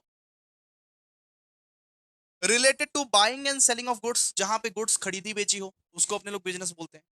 जहां पे गुड्स खरीदी बेची हो, खरीद खरीद भी रहा है और उसको बेच भी दे रहा है, उसको अपने लोग क्या बोलते हैं? बिजनेस। और रिलेटेड टू प्रोवाइडिंग सर्विसेज, जहां पे आप सर्विसेज प्रोवाइड करो, जैसे देखो हम आपको सर्विस प्रोवाइड कर रहे हैं, हम आपको टीच कर रहे हैं, हम जिम जाते हैं तो नॉर्मली हमको ट्रेनर जो है वो ट्रेन करता है, तो वो क्या कर रहा है? बिजनेस प्रोवाइड कर रहा है, बिजनेस दे रहा है। तो इन सबको अपने लोग क्या बोलेंगे? बिजनेस बोलेंगे। बिजनेस में ये सब सारी एक्टिविटीज कंसिडर की जाएगी। सर क्या क्या? वापस एक बार बताइए। सुनिए, ये सब याद कर लीजिएगा, रट्टा मार लीजिएगा इसको, हाँ, बहुत बहुत बहुत ज्यादा इंपॉर्टेंट है। तो जीएसटी बोलता है कि बिजनेस का बहुत ही बड़ा मीनिंग है। जीएसटी में सेक्शन 2 क्लॉज 17 में बिजनेस का मतलब लिखा हुआ है, और बिजनेस का एक बहुत ही वाइड मीनिंग है। बिजनेस का मतलब होता है trade, commerce, manufacture, profession, vocation, adventure और सिमिलर एक्टिविटीज, उसको अपने लोग बोलते हैं बिजनेस। ट्रेड का मतलब छोटा मोटा बिजनेस, कॉमर्स का मतलब थोड़ा सा बड़ा बिजनेस, रिलायंस का जैसे आप देखते हो। फिर मैन्युफैक्चर का बिजनेस, कोई कोई कोई कोई ये क्या करता है, कोई कोई ये कारपेंटर रहता है, सामान वामान सब किसी, ठीक है। कोई कोई आप देखो कि फर्नीचर वर्नीचर बनाता है नॉर्मली, उसको भी तो बिजनेस बोलते हैं, मैन्युफैक्चरिंग का काम है। फिर अगर कोई मान लीजिए प्रोफेशन है, C S C S C M है, डॉक्टर वगैरह। वोकेशन, वोकेशन का मतलब कोई ऐसा एक्टिविटी कर रहे हो जिससे एक आपका पैसा क्रिएट हो सके, उसको बोलते हैं वोकेशन। एडवेंचर, और कोई भी ऐसा एक्टिविटी कर रहे हो जिससे आपको पैसा मिले या फिर ना मिले। देखो, similar activity done for consideration और नॉट भी मैंने लिखा, और नॉट, चाहे पैसा मिले चाहे ना मिले, कुछ भी आप एक्टिविटी कर रहे हो जो कि बिजनेस जैसा लग रहा है तो वो बिजनेस है। कोई भी ऐसा एक्टिविटी कर रहे हो जो बिजनेस जैसा लग रहा है वो बिजनेस है। ठीक है, तो बिजनेस में यहां पे बोला गया है कि बिजनेस कैसा होना चाहिए। रेगुलर भी हो सकता है बिजनेस, इरेगुलर भी हो सकता है, ओकेशनली भी हो सकता है। बहुत जन सीजन वाइज बिजनेस करते हैं। बिजनेस आप प्रॉफिट के लिए भी करते हो और नॉट फॉर प्रॉफिट के लिए भी करते हो। बहुत जन एनजीओ एनजीओ चलाते हैं, वो भी बिजनेस ही कर रहे हैं। जीएसटी ऐसा बोल दिया भाई तुम भी बिजनेस ही कर रहे हैं। ठीक है। Related to buying and selling of goods, related to buying and selling of goods, तो बिजनेस में आप देखोगे कि खरीदी बेची का सम्मान है, वहां पे खरीदा भी जाता है बेचा भी जाता है। And related to providing services, business में आप देखोगे कि सर्विसेज भी प्रोवाइड करते हैं। जैसे हम आपको सर्विस प्रोवाइड कर रहे हैं, ये मेरा बिजनेस है, ये मेरा बिजनेस है, सिंपल सी बात है। बोल सकते हो अभिषेक सर बिजनेस कर रहा है, अभिषेक सर बिजनेस कर रहे हैं, बोल सकते हो। ठीक है। अब देखो, अब बात करते हैं, ये तो था जनरल बिजनेस, इसको अपने लोग क्या बोलेंगे, जनरल बिजनेस। इसको अपने लोग नाम देते हैं जनरल बिजनेस। जनरली बिजनेस का मतलब ये होता है, जनरली बिजनेस का मतलब ये होता है। अब जीएसटी क्या बोला, जीएसटी जीएसटी बोला कि जनरल बिजनेस तो ये होता है। अब हम कुछ स्पेशल एक्टिविटीज भी बताएंगे आपको बिजनेस का। अब हम कुछ स्पेशल बिजनेस भी आपको बताएंगे under GST. Business also includes, मतलब ये भी इंक्लूड करता है ठीक है, बिजनेस में ये सब भी इंक्लूड करता है। सर कौन कौन सा चीज, ये चार चीज, ये चार चीज बहुत इंपॉर्टेंट है, ये चार चीज भी इंक्लूड करता है जीएसटी में। ये चार स्पेशल एक्टिविटीज है, मतलब ये सब तो इंक्लूड करेगा ही। आप देख के ही आप समझ गए होंगे कि रेगुलर बिजनेस है, ओकेशनल बिजनेस है, नॉट फॉर प्रॉफिट, प्रॉफिट, ये सब तो। लेकिन जीएसटी यहां पे ये बोलती है कि कुछ ऐसे एक्टिविटीज हैं जो स्पेशल केसेस में आते हैं, जो कि बिजनेस में इंक्लूड करते हैं। बिजनेस इसको भी आप बोलोगे, देखो, जैसे कि सप्लाई और acquisition of goods and services. अगर आप कोई गुड्स एंड सर्विसेज का सेल कर दिए या उस गुड्स एंड सर्विसेज को एक्वायर किए तो वो बिजनेस में आए। ठीक है। मान लीजिए कि हम किसी से मंगवाए कि "ए, 1000 ठो कैलकुलेटर दे तो हमको", 1000 ठो कैलकुलेटर जो हम मंगवाए ना, हम मंगवाए ना, एक्वायर किए ना 1000 ठो कैलकुलेटर, वो बिजनेस कंसिडर हो गया, वो पकड़ा गया बिजनेस। अरे अपने पर्सनल यूज के लिए करेंगे तो एक ठो कैलकुलेटर लेंगे, दो ठो कैलकुलेटर लेंगे। लेकिन एनजीओ मतलब एनजीओ के लिए भी करना है, अगर ये भी करना है तो हम, जीएसटी यहां पे बोलता है कि बिजनेस ही कर रहे हैं, सीधा सवाल। सप्लाई और acquisition of goods and services. ठीक है, कोई गुड्स एंड सर्विसेज को आप सेल कर रहे हो, सप्लाई का मतलब क्या है, सेल, सेल कर रहे हो, बिक्री कर रहे हो, या उसको एक्वायर कर रहे हो, तो वो बिजनेस में आता है, वो बिजनेस में आता है। फिर यहाँ पे देखो क्या दिया हुआ है, एक्टिविटीज ऑफ क्लब्स, एसोसिएशंस और societies that provide services to members. अब देखोगे अगर कोई सोसाइटी सोसाइटी में रहते हो तो वो आप देखोगे कि कोई आप अगर मान लो कि कोई एरिया वेरिया में रहते हो तो वहां पे जिम भी होगा, वहां पे क्लब्स भी होगा। तो जो जिम जाते हो, उस एरिया का जिम जो जाते हो या क्लब्स जाते हो, तो उसको आपको ये पैसा ऐसा देना पड़ता है ना, तो वो भी तो बिजनेस ही कर रहा है। तो अगर आप कोई भी सोसाइटी में रहते हो, उस सोसाइटी में एक क्लब है, एसोसिएशन है, जिम है, जहां पे आपको मेंबरशिप फीस भरना पड़ रहा है, देना पड़ रहा है कुछ पैसा, तो वो भी बिजनेस ही कर रहा है। सोसाइटी का सेक्रेटरी जो आत्माराम तुकाराम भिड़े है, वो मेंटेनेंस फीस जो लेता है, वो भी बिजनेस ही है, उस पे उसको जीएसटी भरना पड़ेगा भाई। ठीक है, वो भी उसका बिजनेस ही है। बिजनेस जीएसटी बोलता है कि ये भी बिजनेस हम मानेंगे। कि सोसाइटी में जो क्लब्स है, एसोसिएशन है, जिम है, या कुछ भी है, क्योंकि मेंबर्स को सर्विसेज प्रोवाइड कर रही है, वो सब मेंबर्स को सर्विसेज भले तुम प्रोवाइड कर रहे हो, उस बदले में तुम मेंबर से कुछ पैसा ले भी तो रहे हो, फ्री में तो नहीं प्रोवाइड कर रहे हो। मतलब उसको भी बिजनेस कंसीडर किया जाएगा, वो भी एक बिजनेस है, सीधा सा बात है कि अगर आपका सोसाइटी में क्लब है, एसोसिएशन है, तो उसको भी बिजनेस कंसीडर किया जाएगा। ठीक है। फिर एडमिशन टू इवेंट्स और प्लेसेस, जैसे मान लीजिए इको पार्क गए या ईडन गार्डन गए मैच वैच देखने के लिए, तो आपको पैसा ऐसे देना पड़ता है कि फ्री में जो जाते हो। इको पार्क जो जाते हो, निको पार्क जो जाते हो, तो एंट्री आपको एंट्री टिकट कटवाना पड़ता है कि फ्री में जाते हो? सर एंट्री टिकट कटवाना पड़ता है, वो भी बिजनेस ही है। मैच जो आप लोग जो ईडन ईडन में मैच वैच देखने जाते हो ईडन में, ठीक है, आप जो ईडन में मैच वैच देखने जाते हो, या इको पार्क गए, निको पार्क गए, या कहीं पर भी गए, तो एंट्री वाला टिकट कटवाना पड़ता है ना। तो वो भी बिजनेस ही लेके बैठा है, वो भी व्यवसाय कर रहा है बेटा, उसको भी बिजनेस ही बोलोगे। एडमिशन टू इवेंट्स और प्लेसेस, कुछ कुछ ऐसे इवेंट्स होते हैं जहां पे आपको पैसे देने पड़ते हैं।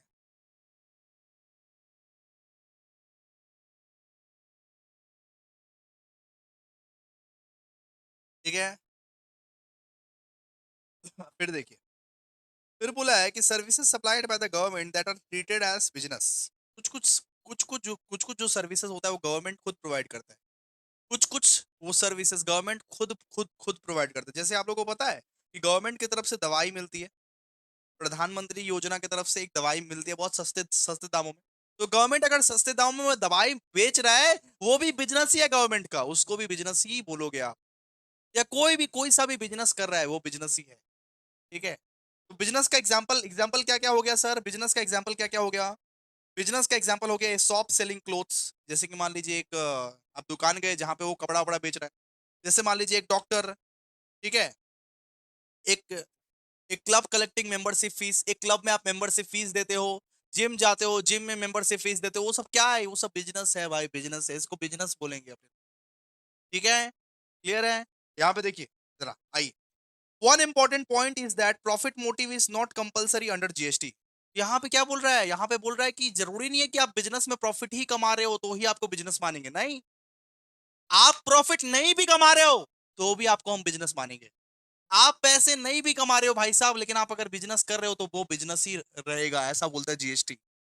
जीएसटी बोलता है कि चाहे आपका बिजनेस प्रॉफिट इंटेंशन का हो या प्रॉफिट इंटेंशन का नहीं हो, फिर भी हम आपको बिजनेस ही मानेंगे, फिर भी हम आपको बिजनेस ही मानेंगे। चाहे आप प्रॉफिट कमा रहे हो बिजनेस से, नहीं कमा रहे हो, अरे दान दक्षिणा कर रहे हो, फिर भी हम आपको बिजनेस ही मानेंगे, ऐसा बोलता है जीएसटी। देखो जरा ध्यान से। One important point is that profit motive is not compulsory under GST. Even if there is no profit intention, the activity can still be considered as business. ठीक है, कोई प्रॉफिट प्रॉफिट अगर नहीं भी कमाओगे फिर भी वो बिजनेस ही कहलाया जाएगा।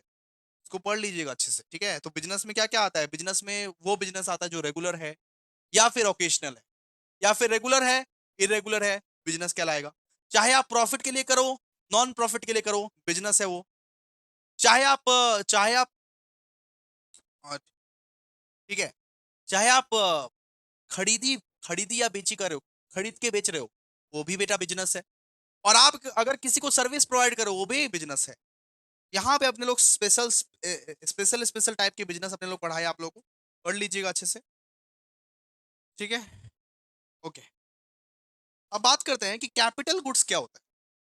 अब कैपिटल गुड्स क्या होता है? तो कैपिटल गुड्स मतलब आप तो समझ ही गए होंगे कि असेट्स, जो असेट्स अपने लोग अक्वायर अक्वायर करते हैं, plant and machinery, equipments, computer, office furniture, business vehicles, उसको बोलते हैं कैपिटल गुड्स। तो आप ऐसे करके रॉ वर्ड्स में लिख सकते हो क्या? नहीं, नहीं। जीएसटी में कैपिटल गुड्स का डेफिनेशन हूबहू ऐसे करके लिखना पड़ेगा, अच्छे से लिखना पड़ेगा थोड़ा। ठीक है, तो कैपिटल गुड्स पढ़ते हैं अच्छे से। ठीक है, कैपिटल गुड्स के बारे में बताता है सेक्शन 2 क्लॉज 9। सेक्शन 2 क्लॉज 9 बात करता है कैपिटल गुड्स के बारे में। जरा बात कीजिए, देखिए। Under section 2 clause 9 of the GST law, तो कैपिटल गुड्स का मतलब क्या हो गया? Capital goods means goods whose value is capitalised in the books of account, जिसका वैल्यू बुक्स ऑफ अकाउंट्स में कैपिटलाइज कर दिया जाता है, मतलब बैलेंस शीट में लिख दिया जाता है। तो कैपिटल गुड्स वो गुड्स है जिसका वैल्यू बुक्स ऑफ अकाउंट्स में कैपिटलाइज कर दिया जाता है, कैपिटलाइज कर दिया जाता है। ठीक है, आपको एनपीओ वाला चैप्टर में पढ़ाया था ना, एक एक होता है रेवेन्यू नेचर का ट्रांजेक्शन, एक होता है कैपिटल नेचर का ट्रांजेक्शन। तो जिस भी कैपिटल गुड्स को कैपिटलाइज कर दिया जाता है बुक्स ऑफ अकाउंट्स में, उसको अपन लोग क्या बोलते हैं? कैपिटल। तो under GST law in India, capital goods means goods whose value is capitalised in the books of accounts of a person and which are used to intended to be used in the course of further enhance of the business. और वो capital goods को आप business के लिए use करोगे। वो capital goods को, जैसे कि अगर बिजनेस में कोई मशीन है, इक्विपमेंट है, कंप्यूटर है, ऑफिस फर्नीचर है, कुछ भी है, कोई भी एसेट है, उसको आप बिजनेस के लिए ही यूज करो। तो capital goods are long term assets used in business for producing goods और प्रोवाइडिंग सर्विसेज। तो they are not purchased for resale but are used to help in business operations. ठीक है, कैपिटल कैपिटल गुड्स रीसेल के लिए नहीं है, और resale resale के लिए नहीं है, रीसेल विसेल नहीं होता है, उससे अपना बिजनेस ही आप चलाओगे। तो कैपिटल गुड्स का मतलब क्या होता है? कैपिटल गुड्स का मतलब है एसेट्स। जैसे कि क्या क्या सर? जैसे कि machinery used in factory, equipment and tools, जैसे वो computer and printers, office furniture, business vehicles, plant and factory, building equipments, ये सब क्या है? ये सब है कैपिटल गुड्स। इसको अपने लोग क्या बोलेंगे? Capital goods. ठीक है, डन। आज के लिए इतना रखते हैं। ठीक है, नेक्स्ट क्लास में अपन लोग सारे के सारे डेफिनेशंस को कवर कर लेंगे। डेफिनेशंस याद करना बहुत ज्यादा जरूरी है, अच्छे से याद कीजिएगा, इसीलिए डिटेल मतलब डिटेल में समझा रहे हैं आप लोग। सबसे पहले आप लोग को समझाया एग्रीगेट टर्नओवर, उसके बाद बिजनेस, उसके बाद कैपिटल गुड्स, ये सब अच्छे से लर्न कीजिएगा। ठीक है, हेलो गुड मॉर्निंग एवरीबॉडी, क्या हाल चाल है मेरे प्यारे प्यारे जीव जंतुओं? तो आई होप आप सब बहुत बढ़िया होंगे, बहुत अच्छे होंगे, बहुत स्वस्थ होंगे। मैं बता दूं, मैं भी बहुत अच्छा हूं। सो दोस्तों, अपने लोग जीएसटी का डेफिनेशंस कर रहे थे, और डेफिनेशंस में अपने लोग सिर्फ कैपिटल गुड्स तक पढ़े थे कि कैपिटल गुड्स का मतलब क्या होता है। सीधा सा बात है, जो अपने लोग बिजनेस में जो असेट्स यूज करते हैं ना, जैसे machinery, equipments, plant and building, जो भी है असेट्स जो यूज करते हैं, उसको अपने लोग क्या बोलते हैं? उसको बोलते हैं कैपिटल गुड्स, जिसको बुक्स ऑफ अकाउंट्स में कैपिटलाइज करके दिखाया जाता है। इसको अपने लोग पढ़ लिए थे। आज अपने लोग आगे वाला डेफिनेशंस को करने वाले हैं। और दोस्तों, जीएसटी जो है ना, ये प्रैक्टिकल से ज्यादा थियोरेटिकल है। अगर थियरी समझ गया, फिर जाके तुम प्रैक्टिकल कर पाओगे। इसमें मेजर पोर्शंस आपका थियरी ही है, मेजर पोर्शंस। मतलब समझिए कि 60% आपका थियरी है, 40% आपका प्रैक्टिकल है। तो आप थियरी पहले समझिए, उसके बाद प्रैक्टिकल कर पाइएगा, वरना प्रैक्टिकल नहीं कर पाइएगा। इस बार का जीएसटी पेपर जो है, उसमें केस बेस्ड क्वेश्चंस भी हो सकते हैं। इसीलिए थियरी जैसे जैसे समझा रहा हूं, पढ़ा रहा हूं, समझते जाइए। ये कंसेप्ट्स आपको सम्स बनाने के समय में लगेंगे, केस स्टडी सॉल्व करने के समय में लगेंगे। बहुत इंपॉर्टेंट, हर एक चीज बहुत इंपॉर्टेंट है इस बार। ठीक है, तो आइए जरा समझिए। अपने लोग अभी पर्सन का डेफिनेशन पढ़ने वाले। हाँ, वही पर्सन का डेफिनेशन जिसको आपने सेम 3 में भी पढ़ा था, सेम 3 में भी पढ़ा था, लेकिन जीएसटी के हिसाब से पर्सन का डेफिनेशन अलग होता है। जीएसटी के हिसाब से जो है पर्सन का डेफिनेशन अलग होता है। ठीक है, तो पर्सन का डेफिनेशन लिखा गया है सेक्शन 2 क्लॉज 84 में। सेक्शन 2 क्लॉज 84 में पर्सन का डेफिनेशन लिखा जाता है। Under the GST law in India, तो the term person has a very wide meaning. तो पर्सन का मतलब बहुत बड़ा मीनिंग है जीएसटी के हिसाब से। आज मैं आपसे बात करूंगा कि पर्सन का डेफिनेशन जीएसटी के हिसाब से क्या होगा। आप तो डायरेक्ट टैक्स के हिसाब से पढ़े हो ना, तो जीएसटी क्या बोलता है कि जीएसटी के हिसाब से कौन पर्सन है, जीएसटी के हिसाब से कौन पर्सन है। तो आइए देखिए, लिखा हुआ है according to GST act the following are treated as person. ये जो है ना, इसको आप ये पर्सन बोलोगे। जीएसटी के हिसाब से ये जितने भी नाम लिखे हुए हैं, इसको आप क्या बोलोगे? पर्सन। अब एक एक करके देखते हैं। तो जीएसटी जीएसटी बोलती है कि एक इंडिविजुअल, एन एन इंडिविजुअल मतलब एक ह्यूमन बींग को आप पर्सन ट्रीट कर सकते हो। ओके भैया, ये तो आप ऑलरेडी पढ़ाए थे। ए हिंदू अनडिवाइडेड फैमिली, एचयूएफ को भी आप पर्सन ट्रीट करते हो। ओके, एक कंपनी, चाहे वो पब्लिक कंपनी हो या प्राइवेट कंपनी हो, उसको भी आप पर्सन ट्रीट करते हो। या फिर एक पार्टनरशिप फर्म या फिर एक एलएलपी, उसको भी आप पर्सन ट्रीट करते हो। इतना तो हम आपको पढ़ा दिए थे। क्या an individual, an Hindu undivide family, a company, a partnership firm, a LLP, इसको अपने लोग पर्सन ट्रीट करते हैं। उसके बाद एसोसिएशन ऑफ पर्संस और बॉडी ऑफ इंडिविजुअल, जैसे कि कासुकाबे डिफेंस ग्रुप। अगर एक एक पूरा एसोसिएशन क्रिएट हो गया पर्सन का, उसको भी अपने लोग क्या बोलते हैं? उसको भी अपने लोग पर्सन ही बोलते हैं, पर्सन के डेफिनेशन में इंक्लूड करते हैं। तो ये सब सारा चीज को अपने लोग पर्सन के डेफिनेशन में इंक्लूड करते हैं। अब देखिए, जीएसटी और कुछ ऐड किया, जीएसटी जीएसटी उसमें और कुछ और भी ऐड किया। देखिए, जीएसटी जीएसटी बोलती है कि कोई भी कॉर्पोरेशन स्टैब्लिश हुआ है अंडर द लॉ, उसको भी आप पर्सन बोलोगे। जैसे कि कोलकाता म्युनिसिपल कॉर्पोरेशन, कोई भी कॉर्पोरेशन लॉ के तहत स्टैब्लिश हुआ है, उसको भी आप पर्सन ही कंसीडर करोगे। ऐसा जीएसटी बोलती है, उसको भी हम पर्सन ही मानेंगे। उसके बाद सेंट्रल सेंट्रल गवर्नमेंट हो या स्टेट गवर्नमेंट हो, उसको भी पर्सन ही मानती है। जीएसटी बोलती है कि चाहे मोदी जी हो, चाहे दीदी जी हो, चाहे सेंट्रल गवर्नमेंट हो, चाहे स्टेट गवर्नमेंट हो, हम लोग पर्सन ही मानेंगे उसको। ये लोकल अथॉरिटी, लोकल अथॉरिटी का मतलब क्या है? म्यूनिसिपैलिटी, पंचायत, उसको भी जीएसटी पर मतलब कि पर्सन ही मानती है, उसको भी जीएसटी पर्सन ही मानती है। या फिर एक कोऑपरेटिव सोसाइटी, कोऑपरेटिव सोसाइटी अगर हो गया ना, कोऑपरेटिव सोसाइटी, उसको भी जीएसटी पर्सन मानती है। या फिर ट्रस्ट और any artificial judicial person not covered above. कोई भी ऐसा आर्टिफिशियल जुडिशियल पर्सन है जो कि यहाँ पे कवर नहीं है, लेकिन वो फिर भी पर्सन है, वो भी फिर भी पर्सन है। तो ये जो नाम आपको पढ़ा है ना, ये सब सब क्या है, पर्सन का डेफिनेशन में आता है। एक एक नाम याद कर लेना, रट लेना एक एक नाम। इंपॉर्टेंट है कि जीएसटी के हिसाब से पर्सन का डेफिनेशन में कौन कौन आता है। इंडिविजुअल, हिंदू अनडिवाइडेड फैमिली, फिर कंपनी, पार्टनरशिप फर्म, एलएलपी। ठीक है, एलएलपी एसोसिएशन ऑफ पर्सन और body of individual, association of person और बॉडी ऑफ इंडिविजुअल। ठीक है, फिर या फिर कोई भी कॉर्पोरेशन स्टैब्लिश हुआ है, जैसे कोलकाता म्युनिसिपल कॉर्पोरेशन। ओके, कोई भी कॉर्पोरेशन स्टैब्लिश हुआ है उसको भी पर्सन ही बोलेंगे।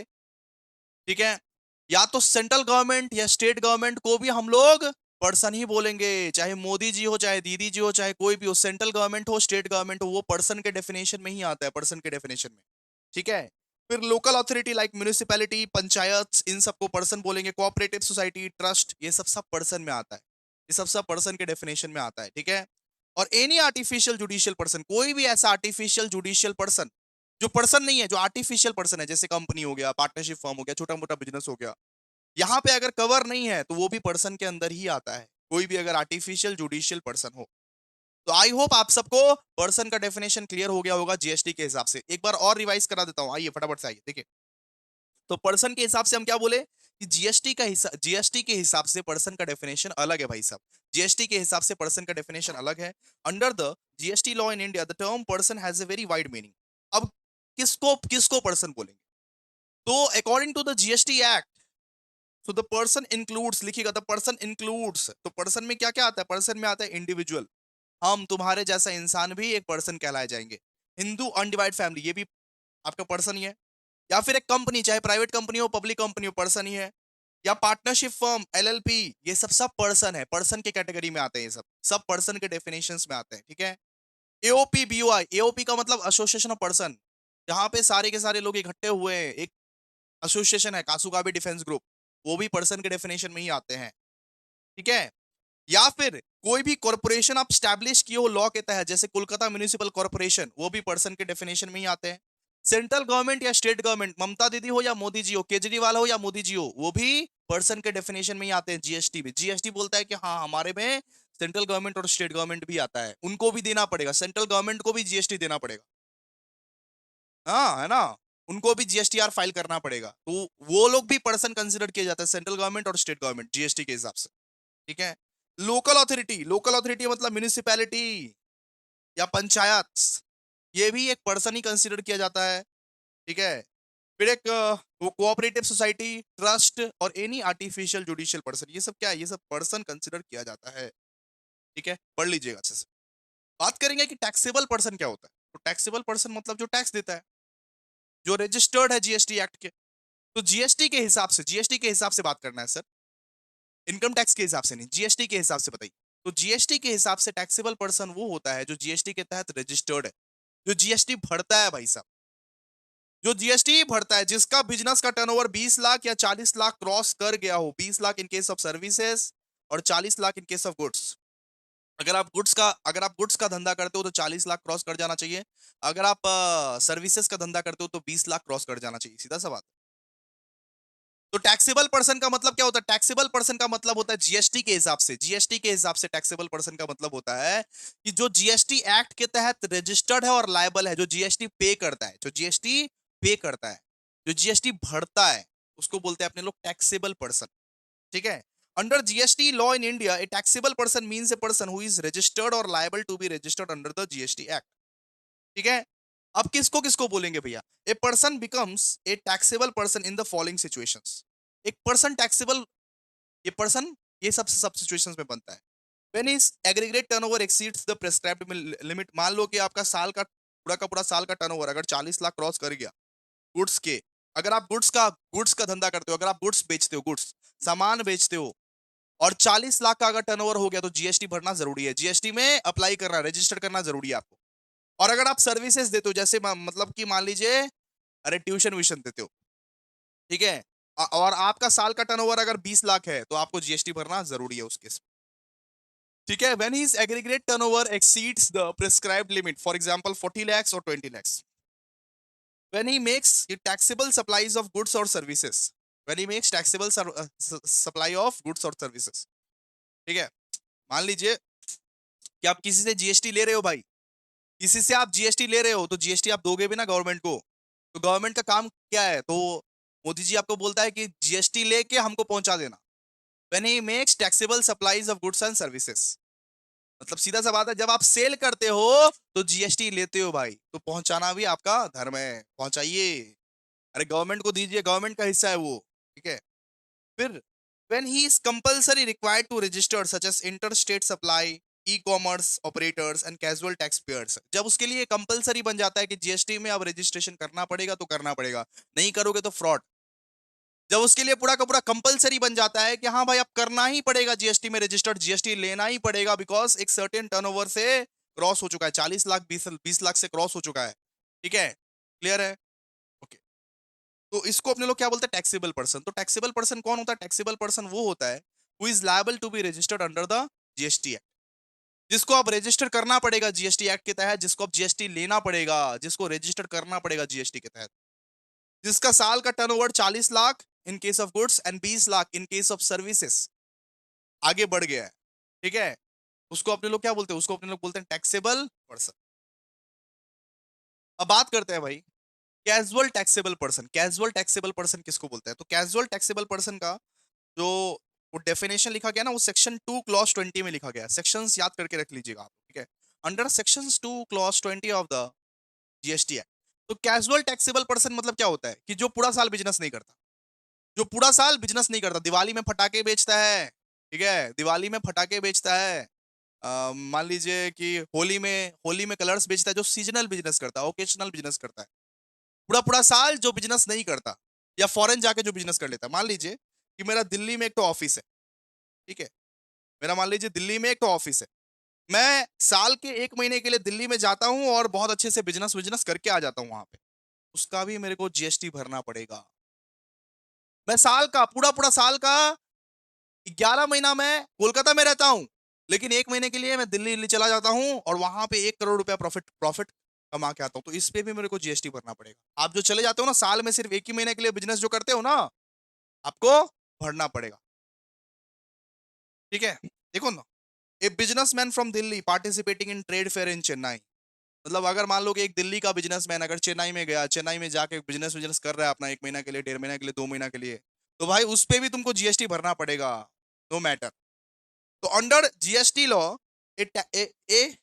a casual taxable person means a person who occasionally undertakes transactions involving supply of the goods or services in a taxable territory where he does not have a fixed place of business। जहां पे आप ये tent went लगा के business करते हो, लेकिन business करते हो, मैं कोलकाता में रहता हूँ भाई, मेरा पूरा का पूरा बिजनेस सेट है कोलकाता में, लेकिन 1 महीने के लिए मैं दिल्ली जाता हूँ, वहां पे कुछ ना कुछ धंधा धंधा करता हूँ, आ जाता हूँ वापस, तो उसका भी मेरे को टैक्स भरना पड़ेगा। उसको बोलते हैं casual taxable person, casual taxable person. तो this type of person does not have a permanent shop, office, business establishment in the state. ये सब सारे मतलब ये सब ये टाइप्स के मतलब कि पर्सन के पास ये परमानेंट शॉप, परमानेंट ऑफिस नहीं रहता, तो बोलते हैं कैजुअल टैक्सेबल पर्सन, ठीक है। उसको अपने लोग क्या बोलते हैं? Casual taxable person. मैं ओकेशनली बिजनेस कर रहा हूं, मैं टेम्पोररी बेसिस पे बिजनेस कर रहा हूं, मैं हर रोज बिजनेस नहीं करता भाई साहब, मैं टेम्पोररी बिजनेस पे, ठीक है, मैं टेम्पोररी बिजनेस कर रहा हूं। एग्जाम्पल्स आप लोगों को दिया हुआ देखिए, a businessman from Delhi participating in A trade fair in Chennai, A seller opening A temporary stall during the festival in another state. अब देखिएगा दुर्गा पूजा में कितना सारा स्टॉल लगता है, कितना सारा चीज का स्टॉल लगता है, सब बाहर बाहर जगह से आता है, कोलकाता से तो रहता भी है, लेकिन बाहर बाहर जगह से आता है, स्टॉल लगाता है। ये ये क्या है? ये है कैजुअल टैक्सेबल पर्सन, मतलब जो भी कमाए 1 महीना में उस पे भी तुमको टैक्स भरना पड़ेगा। A company taking part in exhibition outside in home state, ठीक है, मतलब कोलकाता में हम 11 महीने रहे, 1 महीने के लिए दिल्ली दिल्ली चले गए, और अगर वो टैक्स वैक्स कमा लिए, मतलब अगर वो वहां पे अगर मुनाफा मुनाफा कमाए, तो हमको टैक्स भरना पड़ेगा उसके लिए, तो वो हमको वहां पे बोला जाएगा कैजुअल टैक्सेबल पर्सन। कोलकाता के लिए हम है टैक्सेबल पर्सन, लेकिन दिल्ली में जो गए 1 महीने के लिए, जो हम मुनाफा कमाए उस पर जो टैक्स बढ़ेंगे उसको बोलेंगे कैजुअल टैक्सेबल पर्सन, ठीक है। अब बात करेंगे इनपुट टैक्स। इनपुट टैक्स का मतलब क्या है? एक बिजनेसमैन मैं मान लो कि बिजनेस करने वाला हूं, मैं जो रॉ मटेरियल्स खरीदूंगा उस पे जो मैं जीएसटी पे करता हूं ना, एक बिजनेसमैन एक रॉ मटेरियल खरीदने के लिए, माल पत्र खरीदने के लिए जो जीएसटी पे करता है अपना सप्लायर को, उसको बोलते हैं इनपुट टैक्स। हम एक बिजनेसमैन है, हमको जो जीएसटी पे करना पड़ा ये माल खरीदने के लिए, माल सब खरीदने के लिए हमको जो जीएसटी पे करना पड़ा, हमने जो पे किया जीएसटी, उसको बोलते हैं इनपुट टैक्स। इनपुट टैक्स किसको बोलते हैं? इनपुट टैक्स बोलते हैं कि जब आप अपने ही सप्लायर को, जो आपका रॉ मटेरियल्स दे के जा रहा है बिजनेस के लिए, माल पत्र दे के जा रहा है, उसको जो जीएसटी आप पे करते हो ना, उसको बोलते हैं इनपुट टैक्स।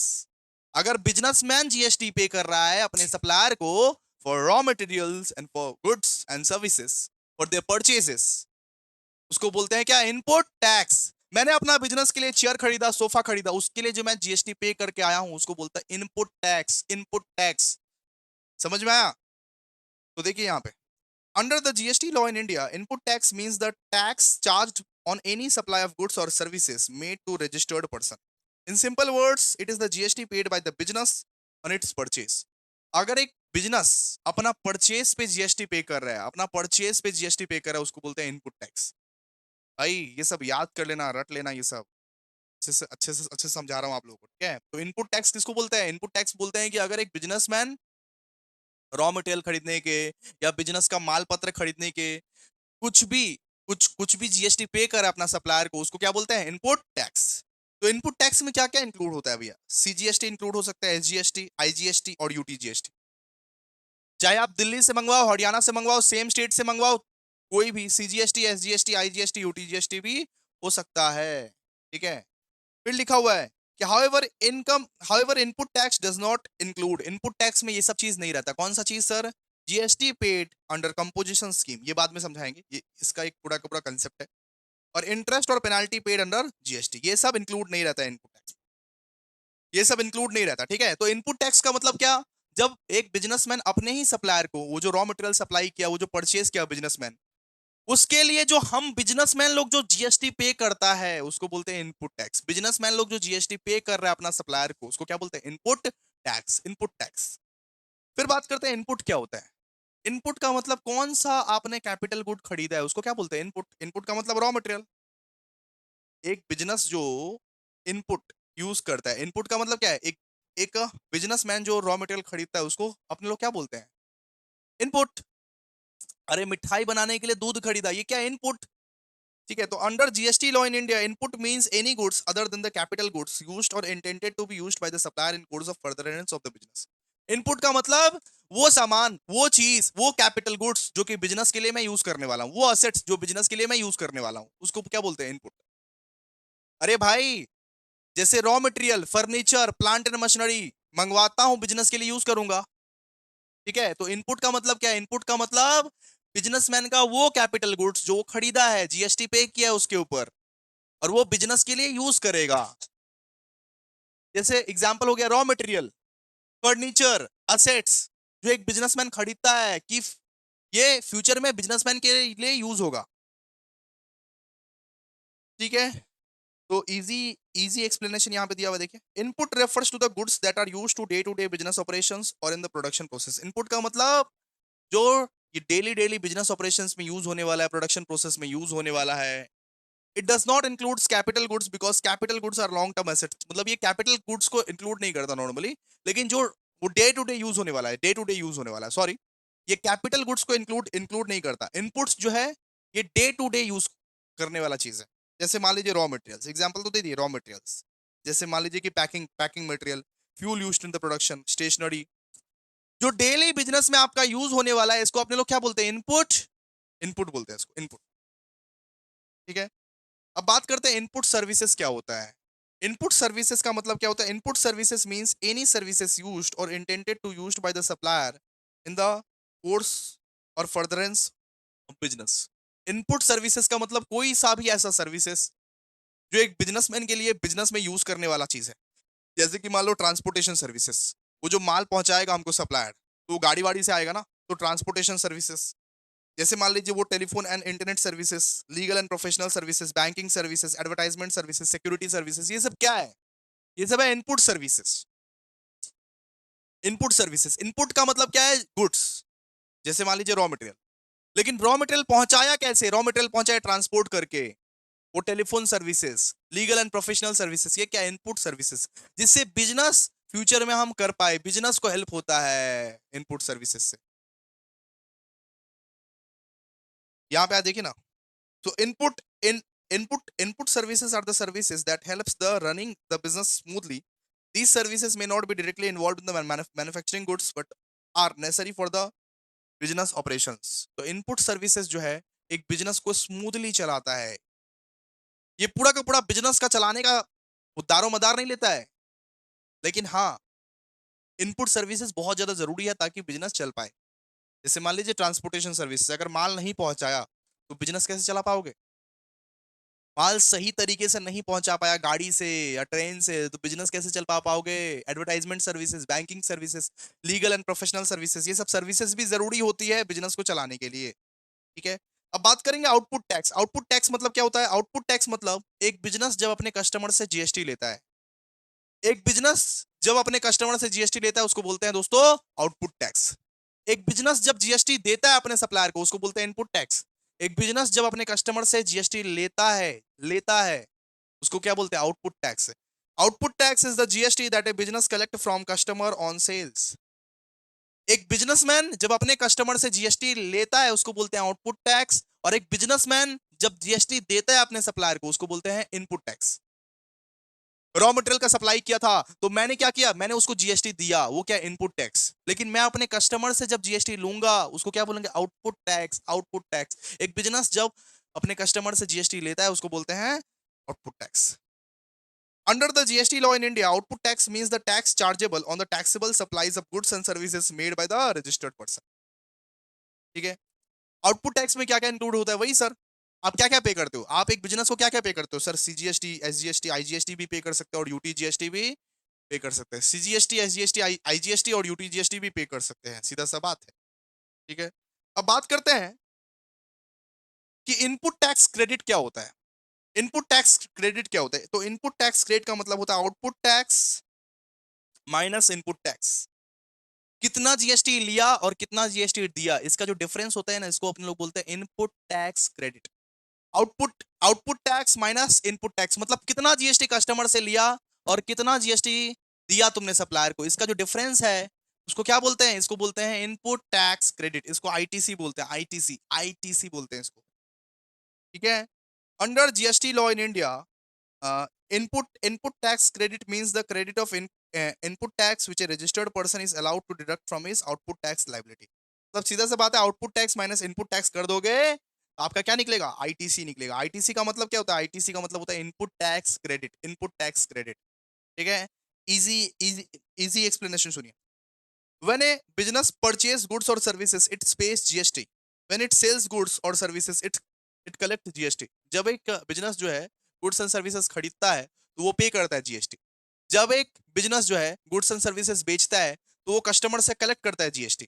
तो इन दोनों को अगर तुम डिफरेंस निकालो इसको बोलते हैं input tax credit. To avoid वो डबल डबल तो टू अवॉइड वो double taxation the GST paid on purchase can be reduced from GST collected on sales. This reduction is called input tax credit. ठीक है, कि double taxation ना हो जाए, double double taxation ना हो जाए। अब बोलिए ना, आप बोलिए ना भाई कि आपने कुछ परचेज किया। एक आपको एग्जांपल एग्जांपल आपको दे रहा हूं, सुनिए। आप एक बिजनेसमैन हो, आपने रॉ मटेरियल परचेज किया, आपने एक बार आप जीएसटी पे कर दी, फिर आप अपने कस्टमर से जीएसटी लोगे और कस्टमर से जीएसटी लेके वापस दोबारा आप जीएसटी पे कर दोगे तो यहाँ पे दो बार जीएसटी पे नहीं हो जाएगा? अरे गवर्नमेंट यहाँ पे दो दो बार जीएसटी पे नहीं कर रही क्या? हाँ सर, ये तो हो रहा है सर। एक ही आइटम पे दो बार जीएसटी क्यों लगेगा भाई साहब? ये डबल टैक्सेशन का इफेक्ट को हटाने के लिए इनपुट टैक्स क्रेडिट जरूरी है। इनपुट टैक्स क्रेडिट का मतलब क्या है? Output tax minus input tax कर दीजिए, सीधा सा बात है। कितना कस्टमर से जीएसटी लिया और कितना हमने जीएसटी पे किया उसको घटाइए, इसको बोलते हैं ITC.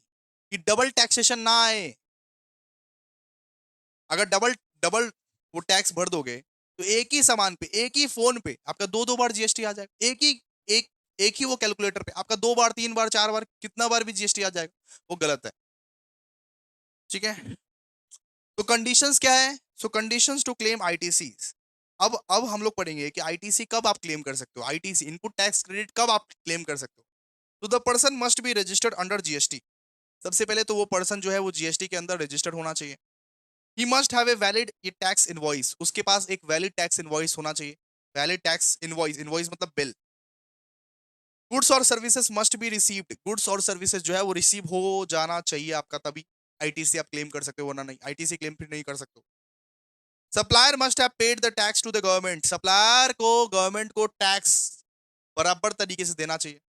Returns must be file, returns आप फाइल कर रहे हो तभी ये सब आईटीसी क्लेम कर सकते हो, वरना आईटीसी क्लेम नहीं कर सकते।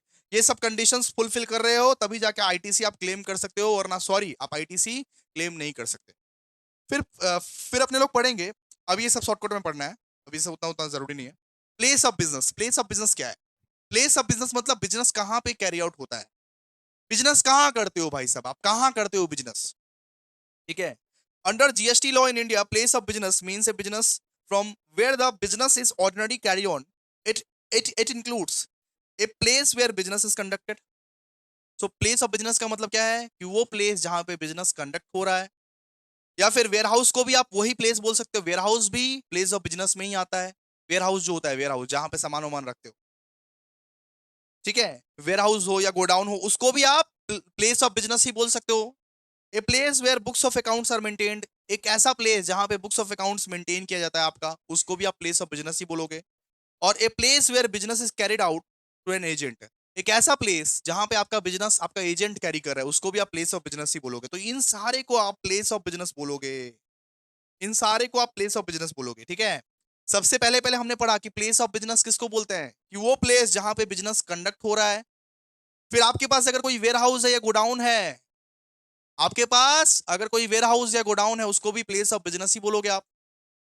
ए place where books of accounts are maintained, जहां पे बुक्स ऑफ अकाउंट्स मेंटेन किया जा रहा है, उसको भी आप प्लेस ऑफ बिजनेस ही बोलोगे।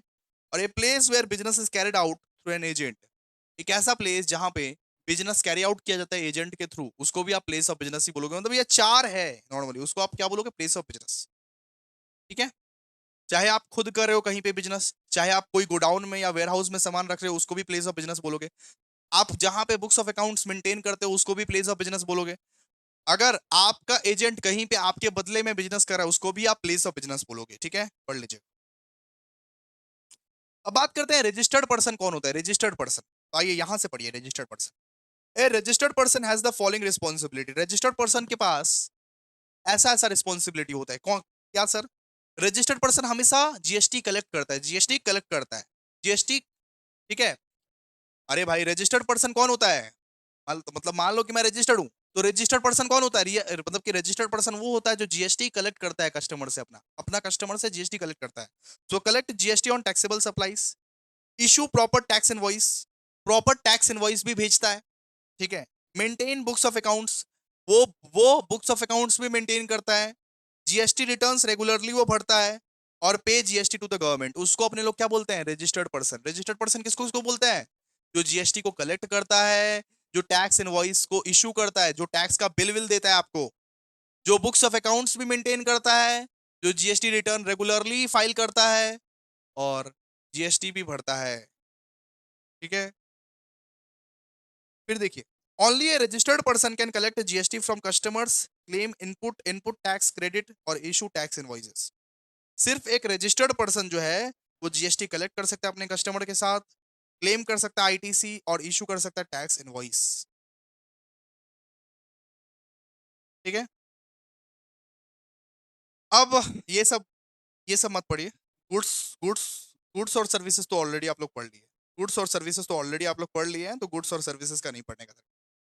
गुड्स का मतलब क्या है, any kind of movable property other than money and securities, कोई भी मूवेबल प्रॉपर्टी है other than money and securities, उसको अपने लोग क्या बोलते हैं, गुड्स। जैसे फर्नीचर, मशीनरी, क्लोथ्स, इलेक्ट्रॉनिक्स, इन सबको अपने लोग क्या बोलते हैं, गुड्स। और सर्विसेज का मतलब क्या है, सर्विसेज का मतलब है कि banking services, insurance services, transportation services, ठीक है। तो इसको अपने लोग बोलते हैं सर्विसेज। क्लियर है, तो डेफिनेशन अपने लोग खत्म कर दिए। आप लोग प्लीज एक बार पढ़ के आइएगा, प्लीज एक बार आप लोग ये पढ़ के आइएगा। नेक्स्ट डे से अपने लोग ये करेंगे, टैक्सेबल इवेंट एंड सप्लाई करेंगे। बहुत इंपॉर्टेंट चैप्टर है, बहुत खूबसूरत, बहुत इंपॉर्टेंट चैप्टर है, ठीक है। पढ़ के आइएगा आप लोग इसको। Thank you so much, definitions पढ़ लीजिएगा, थैंक यू। आई होप आप सबने बेसिक कंसेप्ट एंड डेफिनेशंस का वीडियो बहुत बेहतरीन तरीके से देख लिया है, और आपकी तैयारी एकदम फुल ऑन हो गई है। सारे के सारे नोट्स एंड सारे के सारे संजीवनी बूटीज के लिए हमारे वो टेलीग्राम चैनल पर जाइए, और लाइक करो, कमेंट करो, शेयर करो एक बार। थैंक यू, जल्दी करो। और डेफिनेशंस ई बुक से करना है, ई बुक से, हमारा जो ई बुक है ना वहां से करना है।